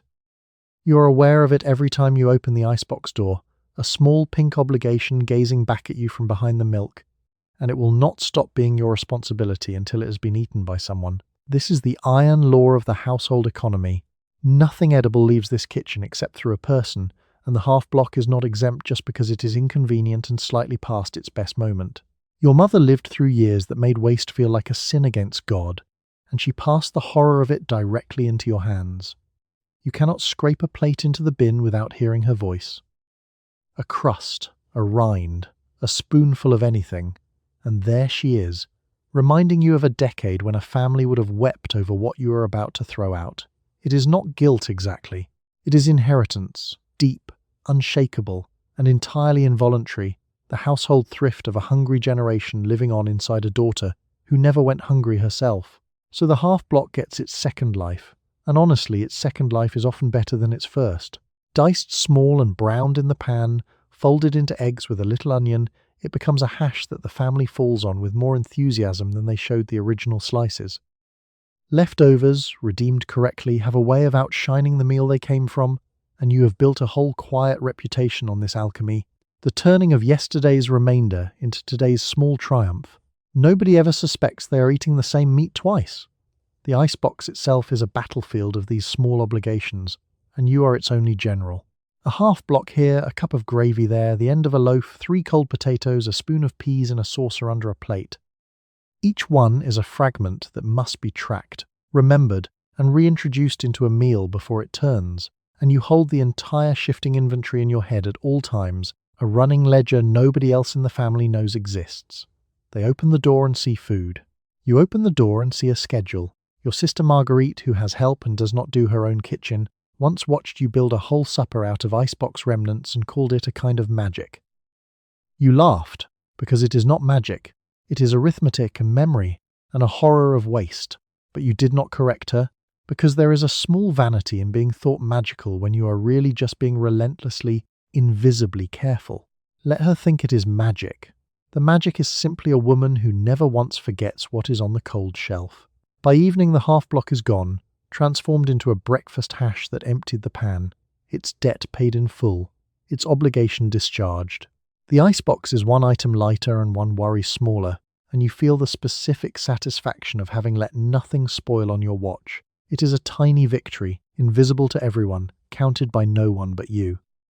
You wipe down the cold shelf, take stock of what remains, and begin, already, to plan where tomorrow's remnants will go, because the ledger never closes and the general never truly stands down. You open your front door to find a woman in a crisp uniform, one of a whole travelling troupe of them, all former servicewomen, and she is here to sell you the exact meat already sitting in your pantry. She is polished, cheerful, and impossible to be rude to, because she wore the country's uniform and now she wears this one. You listen to the pitch on your own doorstep, nodding, holding your dish towel, wondering how long politeness requires you to stand here before you can mention that you already buy it by the case. The company assembled these women deliberately, and it was a stroke of quiet genius. They are all veterans, real ones, who served in the war and came home to a country with no obvious place for a woman who had worn a uniform. So the company gave them one. It dressed them smartly, trained them, sent them out in a great travelling show of music and salesmanship, and pointed them straight at the one person no advertisement could reach as effectively, which is the woman standing in her own doorway with a dish towel in her hand. The one at your door is named Dorothy, she tells you, and she has the easy, upright bearing of someone who has stood at attention for real. She does not slouch. She does not fidget. She meets your eye and delivers her pitch with a warmth that is entirely practiced and not at all fake, the trained sincerity of a woman who has done this on 400 porches and still somehow means it. You find, against your own intentions, that you like her. This is precisely the problem. Because you cannot be cold to Dorothy. Every ordinary defense a busy woman uses against a salesman falls apart in the face of one who served, and the company knows this, and has weaponized your own gratitude against your own afternoon. You want to say you are busy, that the roast is waiting, that you already own more of the product than she could sell you. Instead you stand there, disarmed, nodding along, offering her a glass of water, hostage to your own good manners and her genuine unimpeachable charm. The strangeness of it is that she is selling you nothing you need. The pantry behind you is already stocked with her product, rows of it, more than the two of you could carry. She is not really here to make a sale at all, you slowly realize. She is here to make you feel something, warmth, patriotism, a soft glow of connection to the friendly company that fed your husband through the war, so that the next time you stand in the grocery aisle, that glow reaches out and closes your hand around the familiar can. She is not selling meat. She is selling a feeling, sincere, uniformed, and impossible to refuse, and the meat comes later, on its own. You end up buying a can you do not need. Of course you do, because buying it is the only graceful way to end the encounter, and because some part of you wants to send Dorothy off with a small success to show for the porch.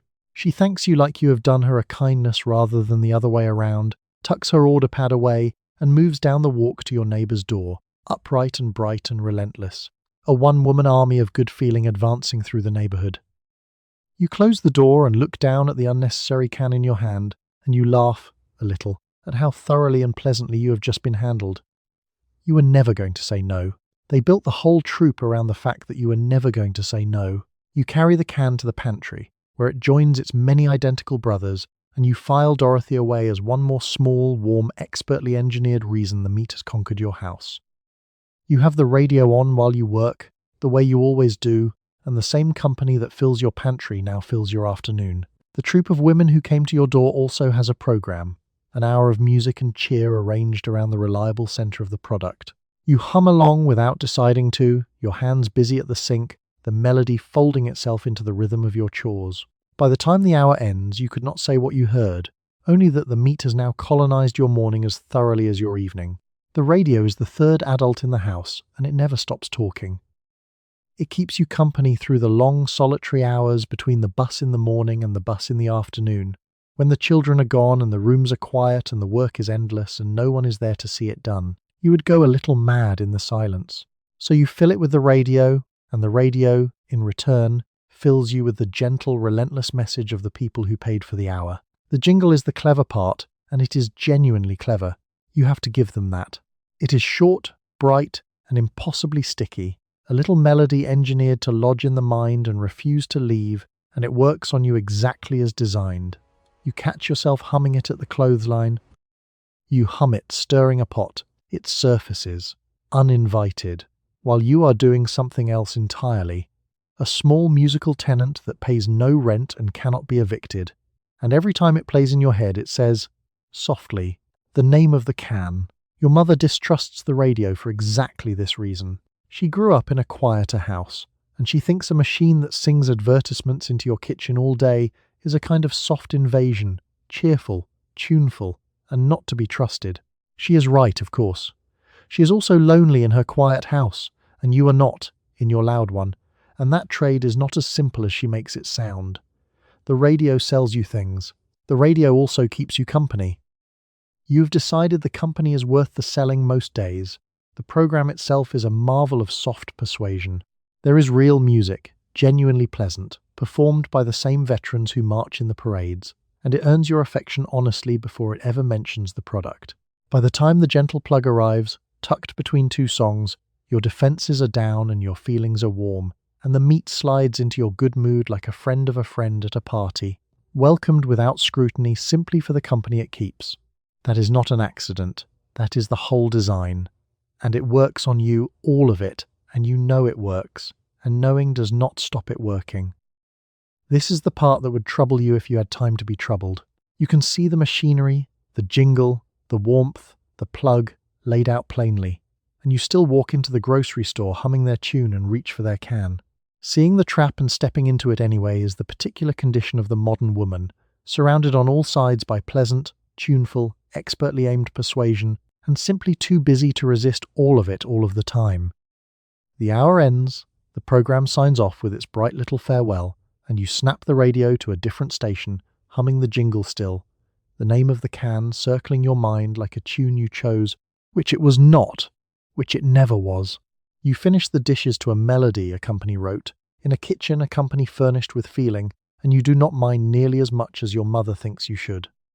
You are at the sink after dinner facing the pan, which has kept a souvenir of the meal in the form of a slick, salty, faintly sweet grease that does not want to leave. This is the part the advertisements never show.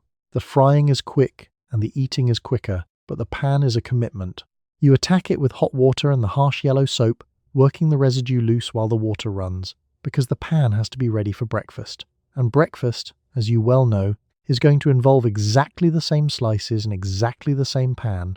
The grease is the meat's parting gift, and it is a stubborn one. It coats the pan in a thin caramelized film, part fat and part burnt sugar, welded to the metal by heat and clinging on with real conviction. Cold water only makes it worse, seizing it into a waxy shell. So it has to be hot, near scalding, hot enough to hurt your hands a little, and even then it comes off grudgingly, In the sort of slow, effortful scrubbing that no glossy magazine has ever once photographed a smiling woman doing.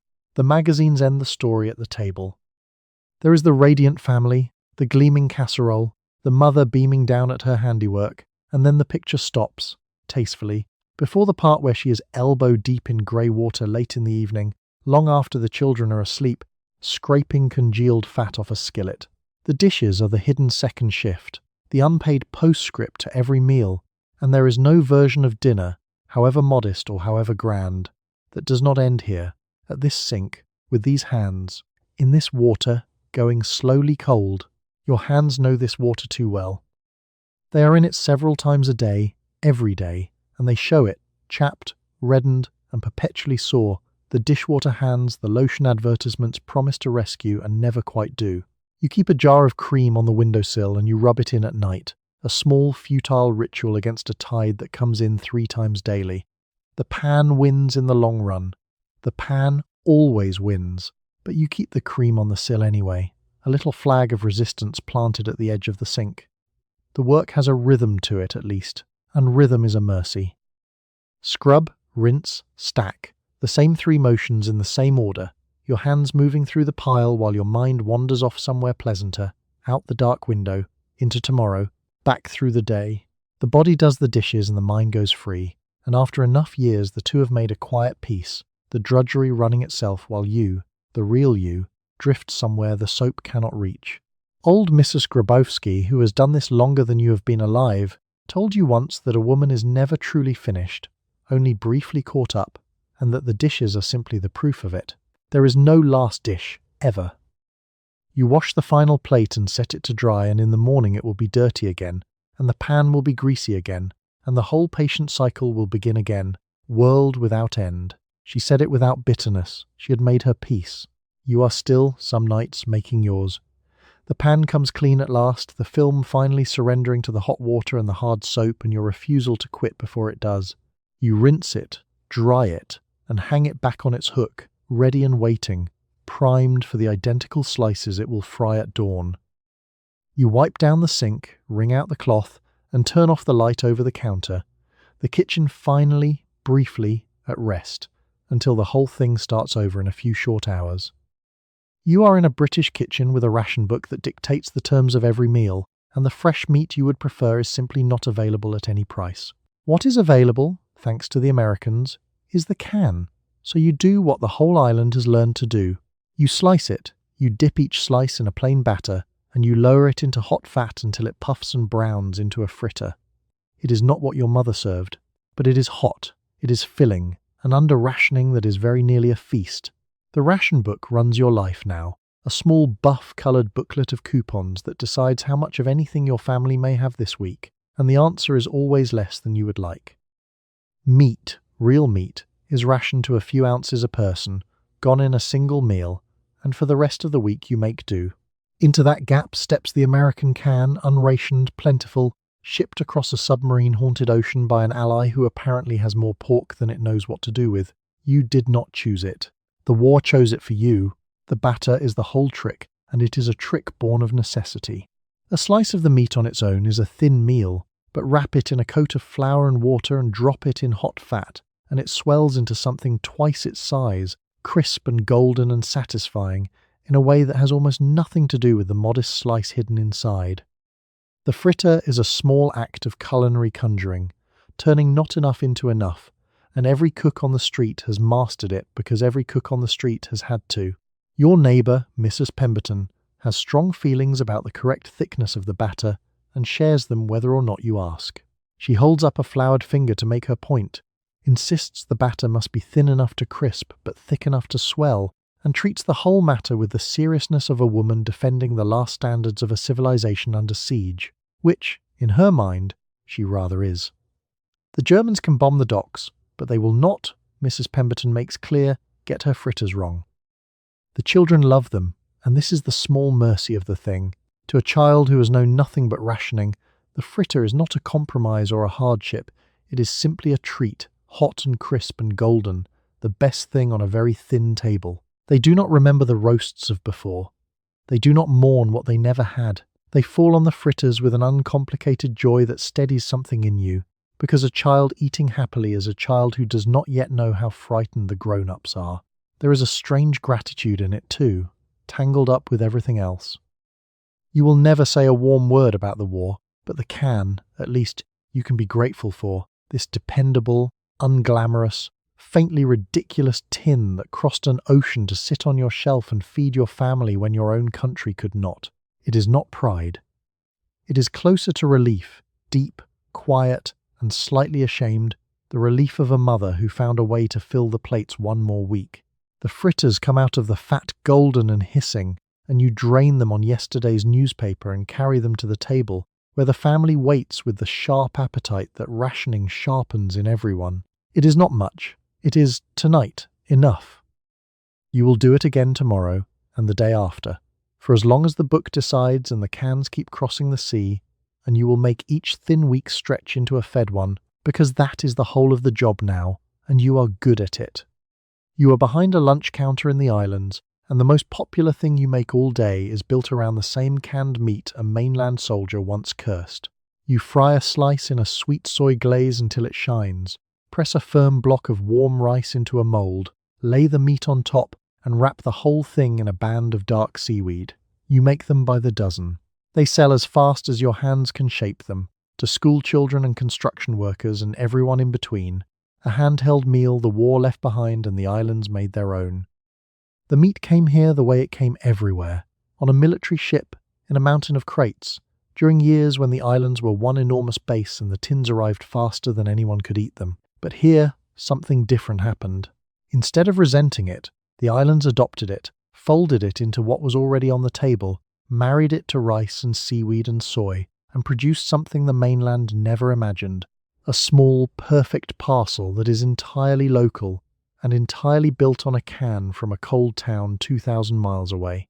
Your hands know the rhythm cold. Glaze the slice, press the rice, stack, wrap, and set it on the pile, over and over, a motion so worn into you that you could do it talking to a customer, taking money, and calling an order to the back all at once, which is generally what you are doing. There is a real craft in it, invisible because it looks so easy. The rice has to be pressed firm but not hard, the seaweed wrapped snug but not tight, the glaze cooked to a shine that catches the light, and you hit all three without thinking, 1,000 times a week. Old Mr. Tanaka comes in every single morning at the same hour and orders the same two, and you have them shaped before he reaches the counter. Because a regular is a clock and you have learned to tell time by him. He takes them wrapped to go, nods once, and carries them off to a job he has held for 30 years, fueled, as half the island is fueled, by a warm rice parcel built on a tin. He has eaten, by your rough estimate, more of these than any human being alive. He shows no sign of tiring of them. What strikes you, when you have a moment to think, which is rarely, is how completely the thing has been transformed. On the mainland, the meat is a punchline, a joke about hard times and thin budgets and soldiers holding their noses.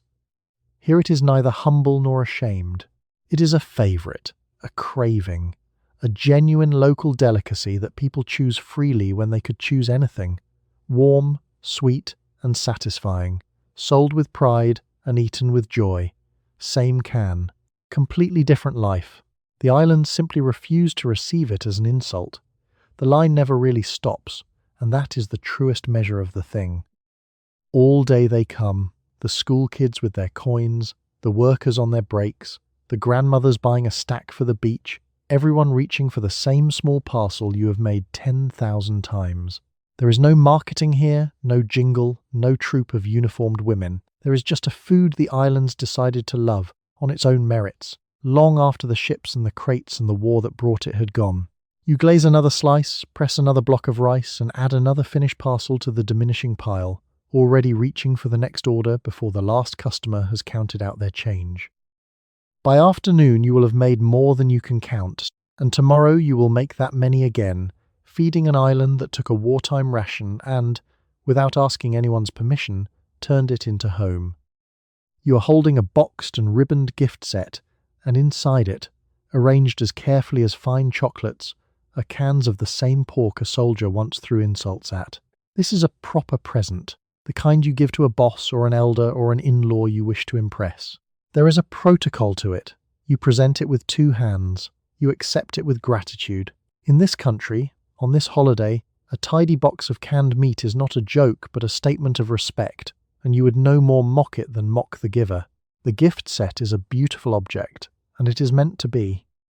The cans sit in a molded tray, aligned, gleaming, wrapped in a printed sleeve and finished with a ribbon, presented with all the ceremony a jeweler gives a bracelet.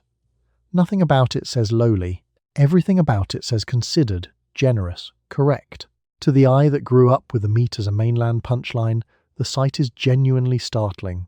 The same tin, dressed for a gala, handed across a threshold with a small formal bow. The giving has a whole grammar, and you learned it before you could have explained it. The box passes from your two hands to the receiver's two hands, a small choreographed exchange that means far more than the meat inside.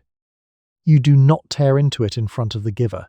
You set it aside, thank them properly, and understand, as they understand, that what has really been exchanged is not pork but regard, obligation, the careful maintenance of a bond that matters. The can is the vessel, the respect is the cargo. Your uncle receives dozens of these each holiday and displays them, unopened, stacked in a place of honor, where visitors will see the height of the pile and read in it exactly how esteemed he is. The stack is a ledger of his standing, each box a person who thought well enough of him to observe the form. A tall stack means a well-regarded man. A short one is a quiet worry he would never admit to out loud. He counts them, privately, the way another man might count his friends. He will eat them eventually, of course, but that is almost beside the point. Their first job is to be given, received, and seen, and only much later, quietly, to become dinner. The reason behind it reaches back to the hungry years, though nobody at the table dwells on it. This meat arrived here when there was little else, dense with protein and fat and the pure calories a rebuilding country desperately needed, and a thing that is precious in a time of scarcity does not easily lose its status when the scarcity passes. The reverence outlived the hunger. What was once survival became luxury, kept aloft by memory, so that a food born of lack is now given as a mark of plenty. History does strange things to a can. You find, holding the ribbon box, that you have stopped seeing the joke entirely. It is hard to laugh at a thing offered with two hands and a bow, hard to sneer at an object so plainly freighted with care. The mainland eats it and mocks it. Here they eat it and honor it, and standing in this doorway with a beautiful box of canned pork in your grateful hands, you cannot for the life of you say which country has it wrong. You bow, you receive, you set the box in its place of honor beside the others, adding one more measure of height to the small monument of everyone who thought to observe the form this year. Later, much later, when the holiday is over and the guests are gone, a can will come down off the stack and go into a pot, its ceremonial life complete, its ordinary life as dinner, finally, quietly beginning. You are assembling a meal out of what the base leaves behind, which is how the whole dish was born in the hungry years. Into the wide shared pot goes the canned meat, cubed, and beside it the sausages, and a slab of processed cheese, and whatever noodles you have, all of it simmering in a red, fierce broth. It began as scarcity, as survival cooked from surplus that fell off the back of an American truck. Now the whole table gathers around it, dipping and talking, and nobody at the pot thinks of it as poverty food anymore. The dish was invented out of necessity by people who had almost nothing in the flattened years after a war that left the country hungry, and its ingredients tell that whole story at a glance. The base nearby had food.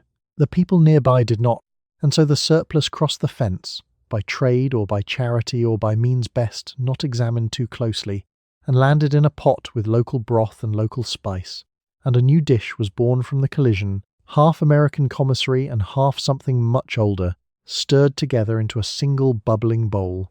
The canned meat is the heart of it, and it earns the place honestly. Cubed and simmered, it gives up its salt and fat into the broth, seasoning the whole pot from within, holding its shape among the softer things around it. It was one of the few reliable sources of real protein in a lean time, and the dish was built to make the most of every precious cube. What began as making do became, over years of refinement, a thing people genuinely crave, rich, spicy, and deeply comforting, sought out now by people who never knew the hunger that first assembled it. Your grandmother stirs the pot the way she has stirred it for decades, and she does not romanticize it for 1 second. She remembers exactly where the ingredients came from and exactly why the family ate this, and she tells you so, flatly, tapping the ladle twice on the rim, while the young ones at the table treat the dish as a beloved treat with no idea of its origins. She does not correct them, let them enjoy it, but she keeps the memory herself. The truth of the hard years folded quietly into a recipe everyone else now orders for fun. The pot is shared, and the sharing is the whole spirit of it. It sits in the center of the table over a low flame, and everyone reaches in, dipping and lifting and talking over one another, a communal act of eating that turns a bowl of scavenged surplus into something warm and loud and full of belonging. Poverty food, invented alone in desperation, has become celebration food, eaten together in plenty, and the distance the dish has travelled from the one to the other is the distance the whole country travelled, measured in a single pot. Somewhere, in a wartime ration becoming a national comfort, sits a lesson, but nobody at the table is looking for lessons. They are looking for the last good cube of meat at the bottom of the pot, and reaching for it with their chopsticks, and laughing when someone else gets there first. The past is in the recipe whether they know it or not. Tonight it simply tastes like home. You ladle out the broth, thick with meat and noodles and melted cheese, into the bowls held out around the table, and the steam rises between the faces, warm and red and generous. The pot empties the way a good pot should, scraped to the bottom, everyone full, the hard years that built it, honoured best by the simple fact that no one at this table is hungry tonight. You sit down in a small cafe, open the menu, and begin the simple task of ordering a breakfast that does not contain the canned meat, which turns out to be impossible. Every single item has it. Eggs and it. Bacon and it. It and it and it with a side of it. You ask the waitress with mounting desperation for anything without it, and she recites the menu back at you as though you have asked something unreasonable. And in the corner, a table of large men in horned helmets has begun, quietly at first, to chant the name. The menu is a masterpiece of the inescapable. You read it top to bottom, hunting for a single clean dish, and there is none. The meat has infiltrated everything, every combination, every plate, appearing once, twice, 3 times in a single listing until the words blur into a kind of chant of their own. This is the joke, and the cafe is committed to it. The waitress does not find it strange. To her, a breakfast without the meat is the strange request, the aberration, the thing that does not compute, and she stares at you with polite bafflement. Your dining companion, less troubled than you, announces that she does not like the meat much, and asks whether she might have a plate with only a little of it, and the negotiation that follows is a small masterpiece of absurd logic. Less of it means more of everything else, which somehow means more of it too, and the waitress, chipper and immovable, keeps offering variations that all, without exception, contain the very thing you are trying to avoid. You are trapped inside a menu. There is no exit. The meat is load-bearing. And then there are the Vikings. Nobody has explained the Vikings, sitting at their corner table in full horned regalia, and nobody is going to, because they are not that kind of joke. They have simply started to sing, low and rhythmic, the single syllable of its name, over and over, a little louder each time. It swells. It fills the cafe. It drowns out your voice, and the waitress's voice, and any hope of ordering anything at all, until the whole room is nothing but the booming, senseless, and unstoppable chant of one short absurd word. This is a comedy sketch, of course, first broadcast one December evening in 1970, and everyone watching understood it in an instant, because everyone watching had lived it. The meat had been on every table and every menu and every shelf for a generation, turning up whether you wanted it or not, at breakfast, at supper, in the sandwich you did not order, and here at last was someone putting that on a stage, loudly, in horns, and refusing to stop. The strangest part is what happens next, years down the line, though nobody in the cafe could possibly know it. That chanting, that image of a single word repeated until it buries every other word and drowns the room in noise, turns out to describe a nuisance the future has not invented yet, a flood of unwanted repeated messages that will one day bury people by the thousand. And when that nuisance needs a name, people will reach back to this exact cafe, these exact Vikings, this exact drowning chant, and hand it that name, and nobody will think to ask the pork whether it minded. For now, though, you are just a person trying to order breakfast, defeated by a menu, outlasted by a waitress, and slowly buried under the rising song of a corner full of Vikings who will not, under any circumstances, stop. You close the menu, give up entirely, and order the eggs with it, because there was never any other option, and somewhere the joke lands exactly as it was built to. You are on the line in Austin, Minnesota, and the pace does not care whether you are tired. The cans come at you faster than seems polite, tens of thousands an hour, each one to be filled, sealed, cooked, and sent on, and your hands have to keep time with a machine that never needs a break. This is the town the meat built, the place its whole existence pours out of, one stamped tin at a time. You have long since stopped hearing the noise of it. The rhythm lives in your wrists now, whether you are on the clock or not. The numbers are hard to hold in your head, so you have stopped trying. Approximately 40,000 cans an hour after hour, shift after shift, a river of tin flowing out of this one cold town and off toward every corner of the earth. You know distantly that what you make here ends up on the far side of oceans, in island lunch counters and ribboned gift boxes and pots of foreign stew you will never taste. But on the line you do not think about the far side of anything. You think about the next can, and the one behind it, and the one behind that. The town and the company are the same thing, more or less, and everyone here knows it. Your father worked this line, and his father, and half the people you grew up with clock in through the same gates. The meat is not a joke here the way it is a joke elsewhere. It is the mortgage. It is the school shoes. It is the reason the town exists at all, the single steady heartbeat that everything else in the place is timed to, and you feel a proprietary loyalty toward it that outsiders find frankly baffling. Old Halverson, who has run his station since before you were born, can tell a good seal from a bad one by sound alone, a skill he demonstrates by cocking his head at the line and plucking out a faulty can without breaking stride. He has done this so long that the machine and the man have merged into a single instrument, and the younger workers watch him the way apprentices watch a master, hoping to absorb by proximity a competence that took 40 years to build. He shrugs it off. "It is just the job," he says. "He has simply done it longer than the rest of you have been alive. The work is hard, honest, and relentless, and there is a strange dignity in that even on the days your feet ache and the noise wears through, you are making something real, something that will feed people, thousands of them, most of whom will never once think about the hands that packed it. That is fine. You do not need them to. There is enough satisfaction in the doing, in the clean seal and the steady pace and the loaded pallet at shift's end to carry a person through a working life without applause. And the company, to its credit, has not forgotten the deal, not entirely. The steady wage, the sense that a job here is a job you can count on for a lifetime, the feeling that the place will look after its own, these are things your family talks about with a loyalty that goes deeper than any paycheck. It is not perfect. No arrangement between a company and a town ever is, but it is steady, and steadiness in a working life is worth more than most things a fancier job could offer. The whistle sounds at last, and the line finally blessedly slows, and you flex your aching hands and step back from the belt, the sudden quiet ringing in your ears louder than the machines ever did. You clock out into the cold evening, the rhythm still ticking in your wrists, and walk home through the town the meat built, where tomorrow the line will run again, exactly as it has every day of your life. You have driven a genuinely unreasonable distance to visit a free museum devoted entirely to a can of meat, and you are not going to pretend you regret it.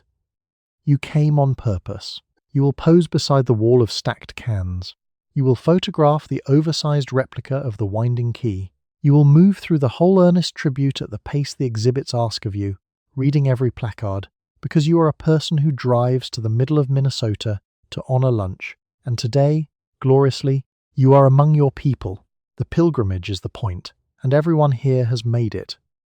You look around at the other visitors, drifting reverently between the displays, and you recognize them instantly as your own kind, reverent, earnest, and slightly sheepish, people who have come from all 50 states and a startling number of countries to stand in a small Minnesota town and pay their respects to a tin. Nobody drifts in here by accident. You do not stumble upon this place. You aim for it, across whole states, on purpose, which is a thing that binds this odd crowd together in unspoken solidarity. The exhibits treat the meat with a straight-faced dignity that is somehow both ridiculous and completely sincere, and you love them for it. There are the wartime displays, the marketing displays, the wall explaining the 6 honest ingredients, all presented with the grave curatorial care usually reserved for founding documents. You read every word. You take it seriously precisely because it refuses to wink at you, and there is something restful in a place so wholly, unironically devoted to a thing the rest of the world treats as a joke. A cheerful docent named Marlene, who has clearly worked here for years, takes visible delight in your questions and answers, each one as though she cannot quite believe her luck at getting paid to talk about this all day. She walks you to her favourite display, taps the glass twice with a fond fingernail, and tells you a small fact about the naming contest that you will repeat to strangers for the rest of your life. She is a true believer. The whole town is, and their sincerity is contagious in the best way. The wall of cans is the shrine, and you go to it like everyone else. It rises floor to ceiling, hundreds upon hundreds of identical tins stacked into a gleaming monument, and standing before it you feel a genuine and slightly absurd swell of something, or just the pure joy of seeing a familiar everyday thing multiplied into grandeur. You pose in front of it, grinning, the way pilgrims have always posed at the ends of their journeys, and someone takes your picture, and you take theirs, an unspoken pact among the faithful. What you did not expect is how moving it quietly is, underneath the fun. The meat has been on your family's table your whole life, through lean years and good ones, and to see it honoured like this, taken seriously, given a whole building and a wall and a keeper like Marlene, is to see your own ordinary history granted a small unexpected dignity. It is not just a joke. It never was just a joke. It was dinner, reliably, for millions. And here at last is a place that remembers that plainly and without apology. You buy a souvenir you absolutely do not need in the gift shop on the way out, a keychain shaped like the can, and you carry it to your car through the cold, bright Minnesota afternoon, entirely satisfied with the strangest pilgrimage you have ever made. You pull out of the lot and point the car back toward home, hours of driving ahead of you, a keychain in your pocket, and the deep contentment of a person who honoured the thing they meant to honour and found, unexpectedly, that it honoured them back. You are standing at a modern shelf trying to make a decision that your grandmother never had to make, because there is no longer just one can. There is the classic, and the reduced salt, and the hickory smoke, and the one with bacon in it, and the teriyaki, and the jalapeno, and a seasonal flavour that has no business existing. The single honest brick of your childhood has multiplied into a whole regiment of variations, each one shouting for your attention. You just wanted the plain one. Finding the plain one is now a small expedition of its own. The shelf has become a battlefield of choice, and you are not sure the war was worth fighting. Once there was one can, and you bought it, and that was the whole transaction. Now there are more kinds than you can hold in your head, lined up in their bright, loud, and competing labels, each promising a small improvement on a thing that was, you cannot help feeling, already exactly what it needed to be. Somewhere, a marketing department decided that variety was a virtue in itself, and the shelf has been paying the price ever since. Some of the flavors make sense, and you will grant them that. The reduced salt is a mercy for those who need it. The smoke and the bacon are reasonable evolutions, small honest twists on the theme. But then the shelf keeps going, past reason, into flavors that feel less like food and more like a dare. Seasonal additions engineered not to be eaten, but to be talked about, to make someone stop and blink and reach for a camera. The can has learned to seek attention. You are not sure it is an improvement in its character. Your own daughter, grown now, delights in exactly the flavors that baffle you and buys the strangest one on the shelf every time, purely for the reaction it gets. She brought the seasonal one to a family dinner once, presented it like a magician revealing a trick, and watched with pure joy as the whole table recoiled and laughed and insisted on trying it anyway. She has no reverence for the plain can at all. To her, it is a canvas, a joke, a thing to be made ridiculous, and you cannot decide whether to be horrified or a little proud. The multiplication tells a story, though, if you stop to read it. A thing does not sprout 15 variations unless it has utterly, permanently won. The meat is so established, so woven into the culture, so unkillable, that a company can now afford to play with it, to dress it in absurd new coats, and trust that the plain original will keep selling underneath all the noise. The stunts are a victory lap. The empire is so secure it can afford to be silly, and the silliness is proof of exactly how thoroughly it conquered. Still, you reach past all of it for the classic, the plain blue and yellow can that has not changed in your entire life, and holding it you feel a small stubborn loyalty to the original against all its flashier children. Let the others chase the strange flavors and the double takes. You know what you came for. The plain one still tastes like every dinner you have ever eaten, and that unbroken thread, running back through the decades to your grandmother's kitchen, is worth more to you than any novelty the shelf can invent. You put the classic in the cart and leave the regiment of variations behind, the jalapeno and the teriyaki and the seasonal absurdity, standing at attention on the shelf, waiting for someone more adventurous than you to come along. At the register, the plain can rings up exactly as it always has, and you carry it home, one small vote cast for the original in an age that cannot stop improving things that were already finished. You are back in the store with a tighter budget than last year, and you are doing the thing families have done in every hard stretch for the better part of a century. You are buying the cans, several of them. The news is bad and the prices are worse, and the one thing you can count on is the meat that does not spoil, does not judge, and does not cost much. You load them into the cart with the quiet resolve of someone battening down. When the future looks uncertain, the pantry fills with pink tins. It always has. The instinct is older than you are, and you can feel it reaching back through everyone who came before. Your grandmother did this in her hard years, and her mother in worse ones, and now here you are, the latest in a long line of women loading a cart against a future that suddenly looks thin. The details change. The prices, the headlines, the particular shape of the worry. The move does not. When the ground gets shaky, you reach for the thing that keeps, and the thing that keeps is on the shelf where it has always been. The meat surges in exactly these moments, and it is not a coincidence. All across the country, in stretches like this one, other carts are filling the same way, other hands reaching for the same tins, a whole nation quietly deciding at once that now is a time to have something reliable on the shelf. The company knows it. Its sails climb whenever the news darkens, because a frightened country reaches for a sure thing, and there are few things surer than a can that will still be good years from now, no matter what the world does in between. Your son, watching you stack the cans in the cart, asks with a teenager's easy scorn why you always buy so many of those, and you do not fully explain, because the explanation is a feeling more than a fact. He has never been truly hungry. He has never watched a parent count coins at a register, or open a bare cupboard, or go without so a child would not have to. You have, a little, at the edges, and it left a mark, and the mark is currently loading canned meat into a cart against a rainy day he cannot yet imagine. The ritual is a strange comfort, cold as the times are. Each can in the cart is a small brick of certainty in an uncertain month, a meal set aside, a night the family will eat no matter what else goes wrong. You cannot control the headlines. You cannot control the prices, or the job, or the 1,000 large, frightening things pressing in from outside. But you can control what sits on the shelf, and a full shelf is a small square of the future you have made safe with your own 2 hands, and that is not nothing. That is, some months, everything.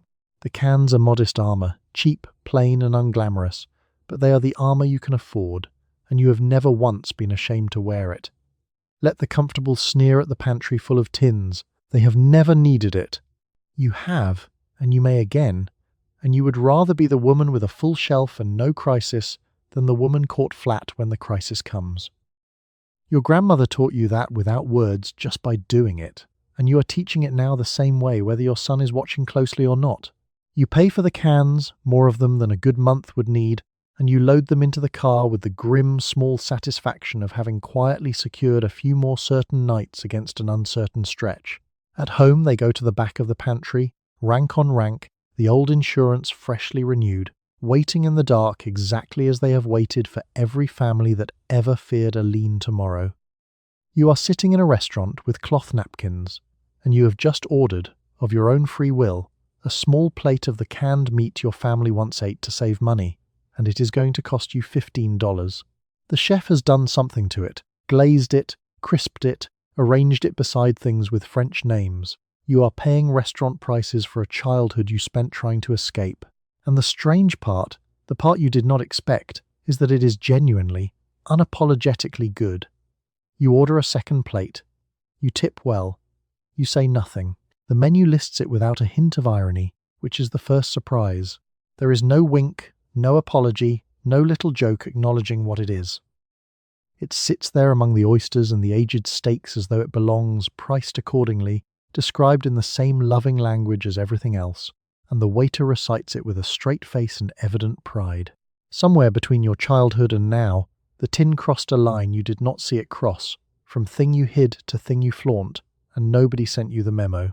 The chef, a young man with tattooed forearms and serious opinions, comes out to your table mid-meal to explain his philosophy, unprompted, glowing.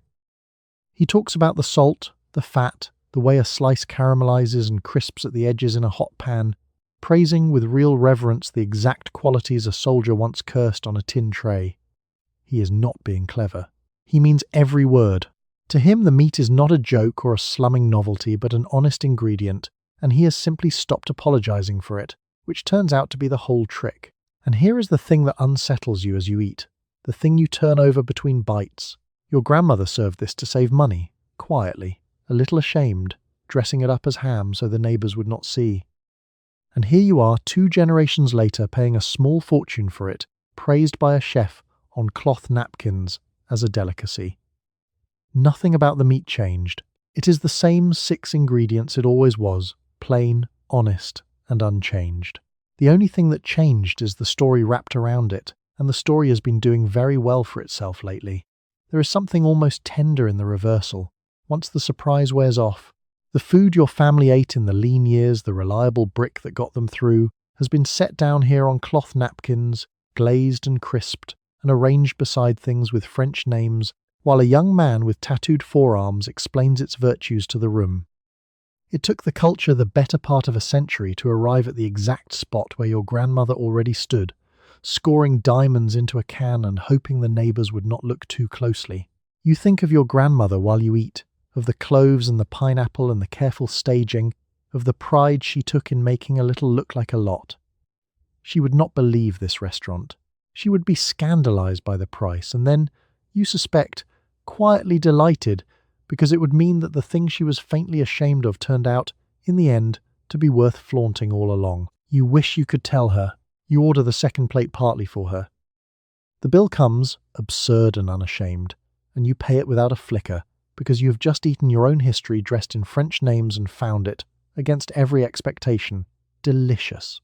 You fold the cloth napkin, leave a generous tip, and walk out into the evening full and faintly amazed, a person who paid $15 a plate for the cheapest meal of their childhood and does not, for 1 second, regret it.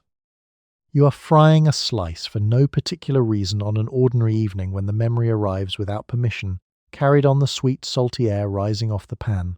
Suddenly you are 8 years old at a small table, feet not reaching the floor, and the whole vanished decade comes back in a single breath. You did not plan to feel anything. You were just making dinner. But the meat has done this to you before, reached across 40 years and set you down in a kitchen that no longer exists, and you stand there holding the spatula, briefly gone. The smell is the trigger, and it is merciless in its precision. Sight can be argued with and sound can fade, but a smell goes straight past all your defences and into the oldest part of you, the part that filed everything away before you had words for any of it. One breath of that specific sweet, salty sizzle, and you are not remembering the past so much as standing in it, small again, waiting for a plate, your mother's back to you at a stove that was scrapped decades ago in a house that has long since belonged to strangers.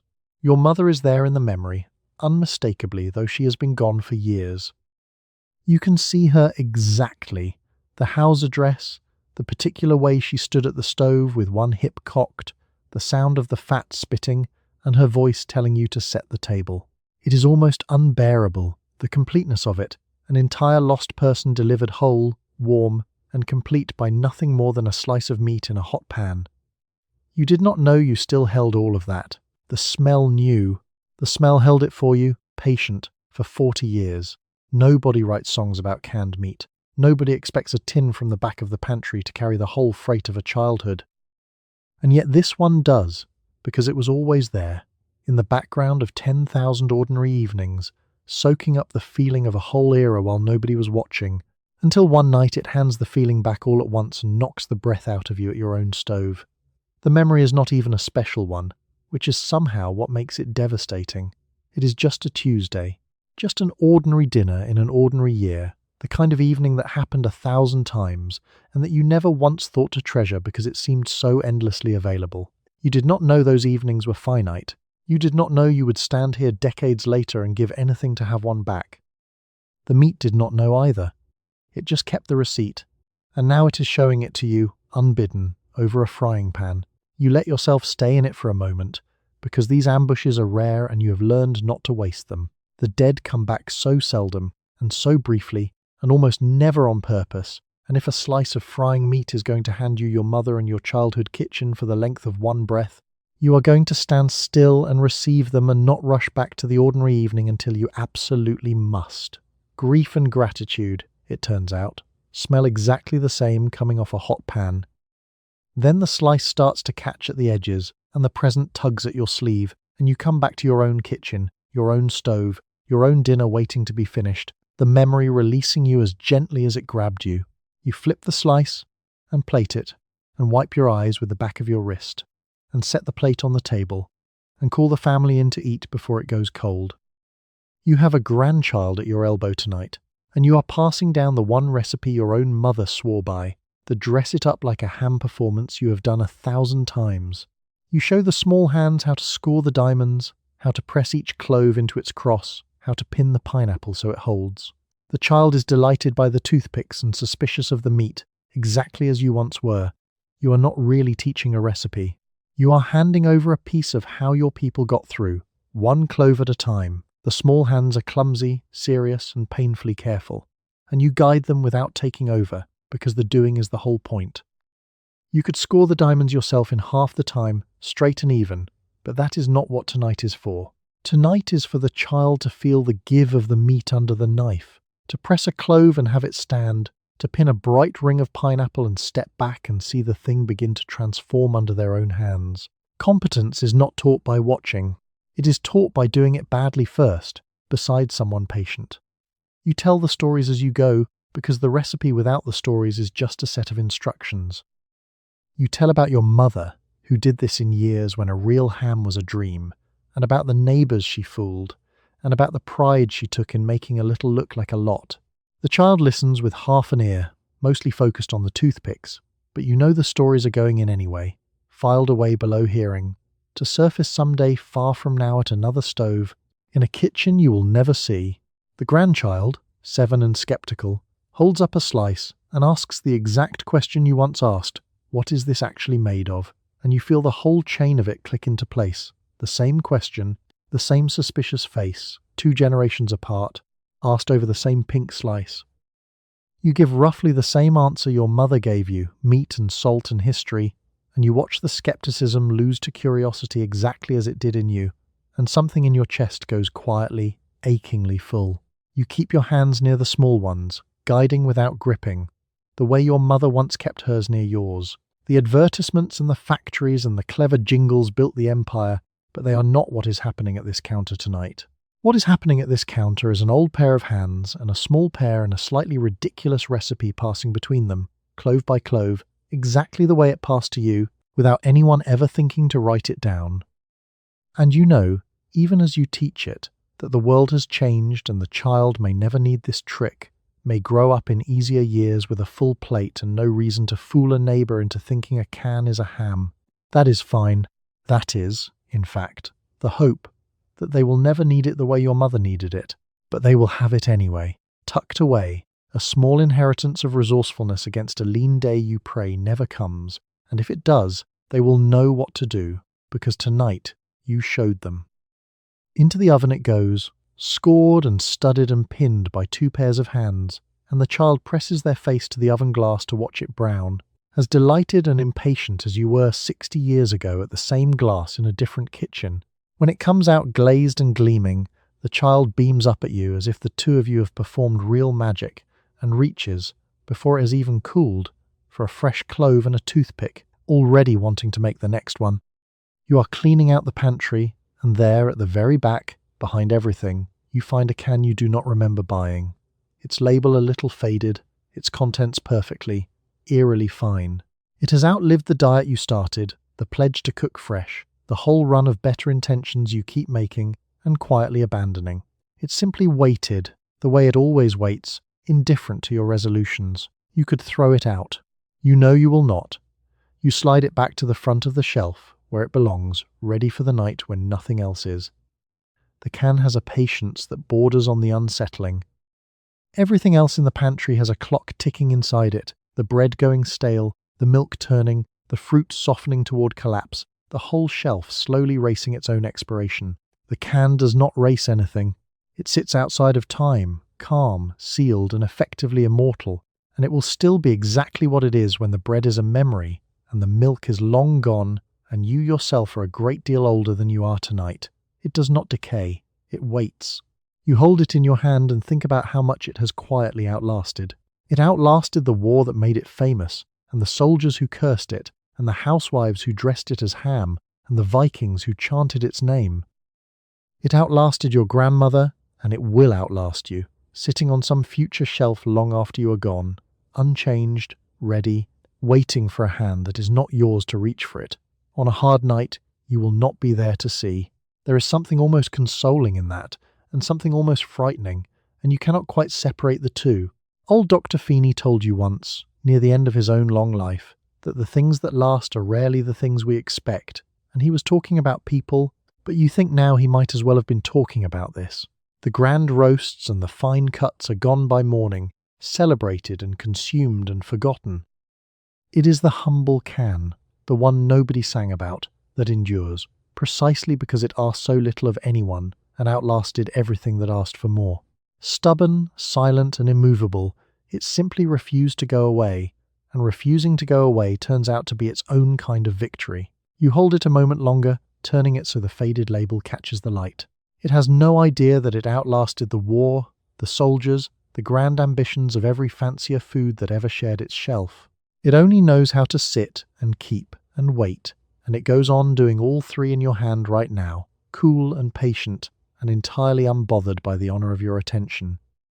It has had, after all, a great deal of practice. You set it back at the front of the shelf and feel, absurdly, a small kinship with it. You have kept going too, mostly, through the lean stretches and the late nights and the long grey afternoons nobody thinks to thank you for. Not by being the best or the brightest, but by simply showing up, reliably, for the people who counted on you. The can has been doing that far longer than you have, and with considerably less complaint. Maybe that is why you cannot bring yourself to throw it out. It is family now, in its strange sealed way, a quiet fellow survivor, and you would sooner keep it than explain why. So it stays, at the front of the shelf, faded label and all, exactly where a thing that has earned its place deserves to sit, ready as it has always been for whatever the coming weeks decide to throw at you. And on some future night, when the plan falls through and the money is thin and the hour is late, you will open the pantry and reach into the familiar dark and find it there, waiting, exactly as you always knew it would be. So that was the night. You fought a can open with a tiny key, wrestled a block of pink pork onto a plate, dressed it up in cloves and pineapple until it almost passed for a real ham, and stretched a single tin across a whole hungry table without anyone counting the cubes. You fed a suspicious child, endured a saleswoman on your own doorstep, and scrubbed the same faithful grease out of the same faithful pan, knowing full well it would all be back at breakfast. And here is the warm part, the part worth sitting with for a moment. Behind every one of those cans was somebody making do.